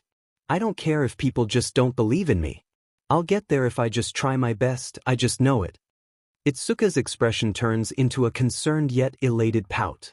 I know that, Izuku. You've told me that before. I never said I doubted you, I just meant to say that I worry for you. Besides, ever since I met you you've been nothing but self-sacrificing. I don't like seeing kind-hearted people like you getting hurt. In fact, I hate it. If it were up to me I'd encase you in a bubble and never let you get hurt again, but all I can do for now is try to understand you or be there for you when you need it. Izuku looks at Itsuka with a surprised expression for a moment. His surprise turns into a small smile. Thanks, Itsuka, but you really don't need to do this. I don't want to drag you to my messes or anything. Izuku almost jumps out of the bench when he feels Itsuka give him a small peck on the cheek. Itsuka giggles at his nervous reaction before smiling warmly at him. What if I want to be dragged to your mess, H? Izuku's brain malfunctions for a second. Itsuka chuckles before ruffling his hair again, snapping him out of his trance. In all seriousness, though, you can always come to me if you want to vent or let things out. Oh, and don't worry about the whole 𝗧𝗓𝗏 incident. I won't say anything to anyone, promise. Izuku looks at Itsuka with a grateful smile. Do you really mean that? Itsuka wraps her arm around Izuku's shoulder and smiles widely. I honestly do. Izuku was feeling a whole variety of emotions. He felt flustered at her display of affection, embarrassed at how he was behaving, guilty for not being strong enough to keep things to himself and more, but through all of that he felt happy. The trust and comfort Itsuka provided him with was not one he was used to experiencing, but he had to admit, having someone like Itsuka watching over him and letting him open up felt nice. In the bottom of his heart there was a small glint of worry about Itsuka telling more people about what he did, but judging by his interactions with her, a feeling in his heart told him that there was nothing to worry about. Itsuka seemed like a reliable and dependable person, so he trusted her fully. Izuku chuckles. You know, now I just feel silly. Itsuka raises an eyebrow. Why is that, Izuku? I really should have just been honest with you. I don't know why I was so worried about telling you all of this. Ever since I met you you've always been someone friendly and honest, Itsuka. I like that about you. Itsuka's eyes widen for a moment and her cheeks get a small red tint. Thanks, Izuku. Itsuka leans back on the bench and Izuku does the same, enjoying the remains of the afternoon sun. The couple stay on the bench for another couple of minutes in silence, although this silence was different from the one at the beginning of their conversation. Now that they had laid out their feelings to some extent, they felt more comfortable around each other. Itsuka leaned her head on Izuku's shoulder, and he didn't pull away, as he was enjoying the understanding affection Itsuka provided him with. After the blissful moments pass, Itsuka looks at Izuku with a small smile. Well, this has been fun, but I gotta go. Izuku frowns a bit, already missing the warmth of her head on his shoulder. Oh really? Yeah, I promised my little brother that I'd take him to see the new All Might movie. Izuku giggles. If he's a fan he'll love it. I heard they used real debris and rubble from his fight with the Iron Horse from 6 years ago. Itsuka chuckles. I bet you'd like him. You're both huge dorks and lovable nerds. Izuku laughs softly in embarrassment, to which Itsuka pats his head. But don't worry, Izuku. We'll definitely meet again. You still owe me the full story of how you defeated the hero killer and the hero you did your internship with, you know. Izuku smiles and gets up from the bench with Itsuka doing the same. Sounds good. Well, I guess I'll see you later, Itsuka. See you later, Izuku. Itsuka smiles and waves at Izuku before walking away. Izuku arrives at his apartment with a huge smile on his face. The meeting with Itsuka went better than he expected. Not only that, but he could tell that Itsuka was someone he could see himself bonding more with in the following days. The warmth she had provided him with, the way in which she spoke about wanting to protect him, the feeling of having someone who worried for him, it was all still new to him, but he had to admit, it felt better than nice. When Izuku opens the door, he is greeted by the sight of his mother cleaning the living room. Izuku, you're back already, honey. I thought you'd arrive later. Do you want something to eat? Izuku walks towards his room with a blissful smile on his face. No, Mom, I'm fine. 𝗵𝗏 Midoriya looks at her son with some concern. Really? You just left without saying a word, honey. Where even were you? I was talking to a girl and it was nice, said Izuku before entering his room as if he was walking on clouds. 𝗏𝗏 wasn't dumb. She could put two and two together. From the way her son was acting, the way he talked and what he described he did, it was pretty obvious for her what her son was going through. 𝗏𝗏 simply chuckled softly to herself before continuing to clean the living room, wondering how she'd have to decorate the place in case her son invited a girl over. Itsuka arrived to her house smiling to herself. There were still a lot of things she wanted to talk about with Izuku, but she felt satisfied for the moment. The guy certainly was confusing and mysterious, but he had a heart of gold she wanted to protect at all cost. She just hoped she could think of another excuse to hang out with him in private. When Itsuka opened the door, she was greeted by her little brother, who was practically behind the door waiting for her arrival to pounce on her. Itsuka gasped slightly in surprise before groaning. How many times do I have to tell you to not pounce on me, Suzu? Itsuka's little brother giggles before getting off Itsuka. You're back, big sis. Where were you? Itsuka chuckles before walking to the bathroom. I was talking to a friend, Suzu. Itsuka's brother giggles. So you were on a date, then? Itsuka turns red at her brother's comment. Wadash. Of course not. Itsuka's brother chuckles before chanting playfully. Big sis in love. Big sis is in love. Just get dressed, Suzu. We're leaving in 5 minutes. Itsuka's blushing turned down when her little brother followed her command. Itsuka sighed before looking at the mirror of the bathroom.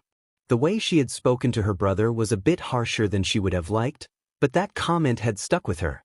There was no way she would fall for someone so 𝗧𝗏. When Itsuka wanted to list off the many defects of Izuku Midoriya, very little came to mind. Of course, there was his self-sacrificing attitude, his, probably, low self-esteem, but Itsuka couldn't get much farther from that. Izuku was kind, sweet, cute, noble, brave, determined when the situation required it, his physique wasn't half bad, and he wasn't some idiotic meathead who wanted to get under her panties, holy 𝗧𝗏. I'm falling for Izuku Midoriya.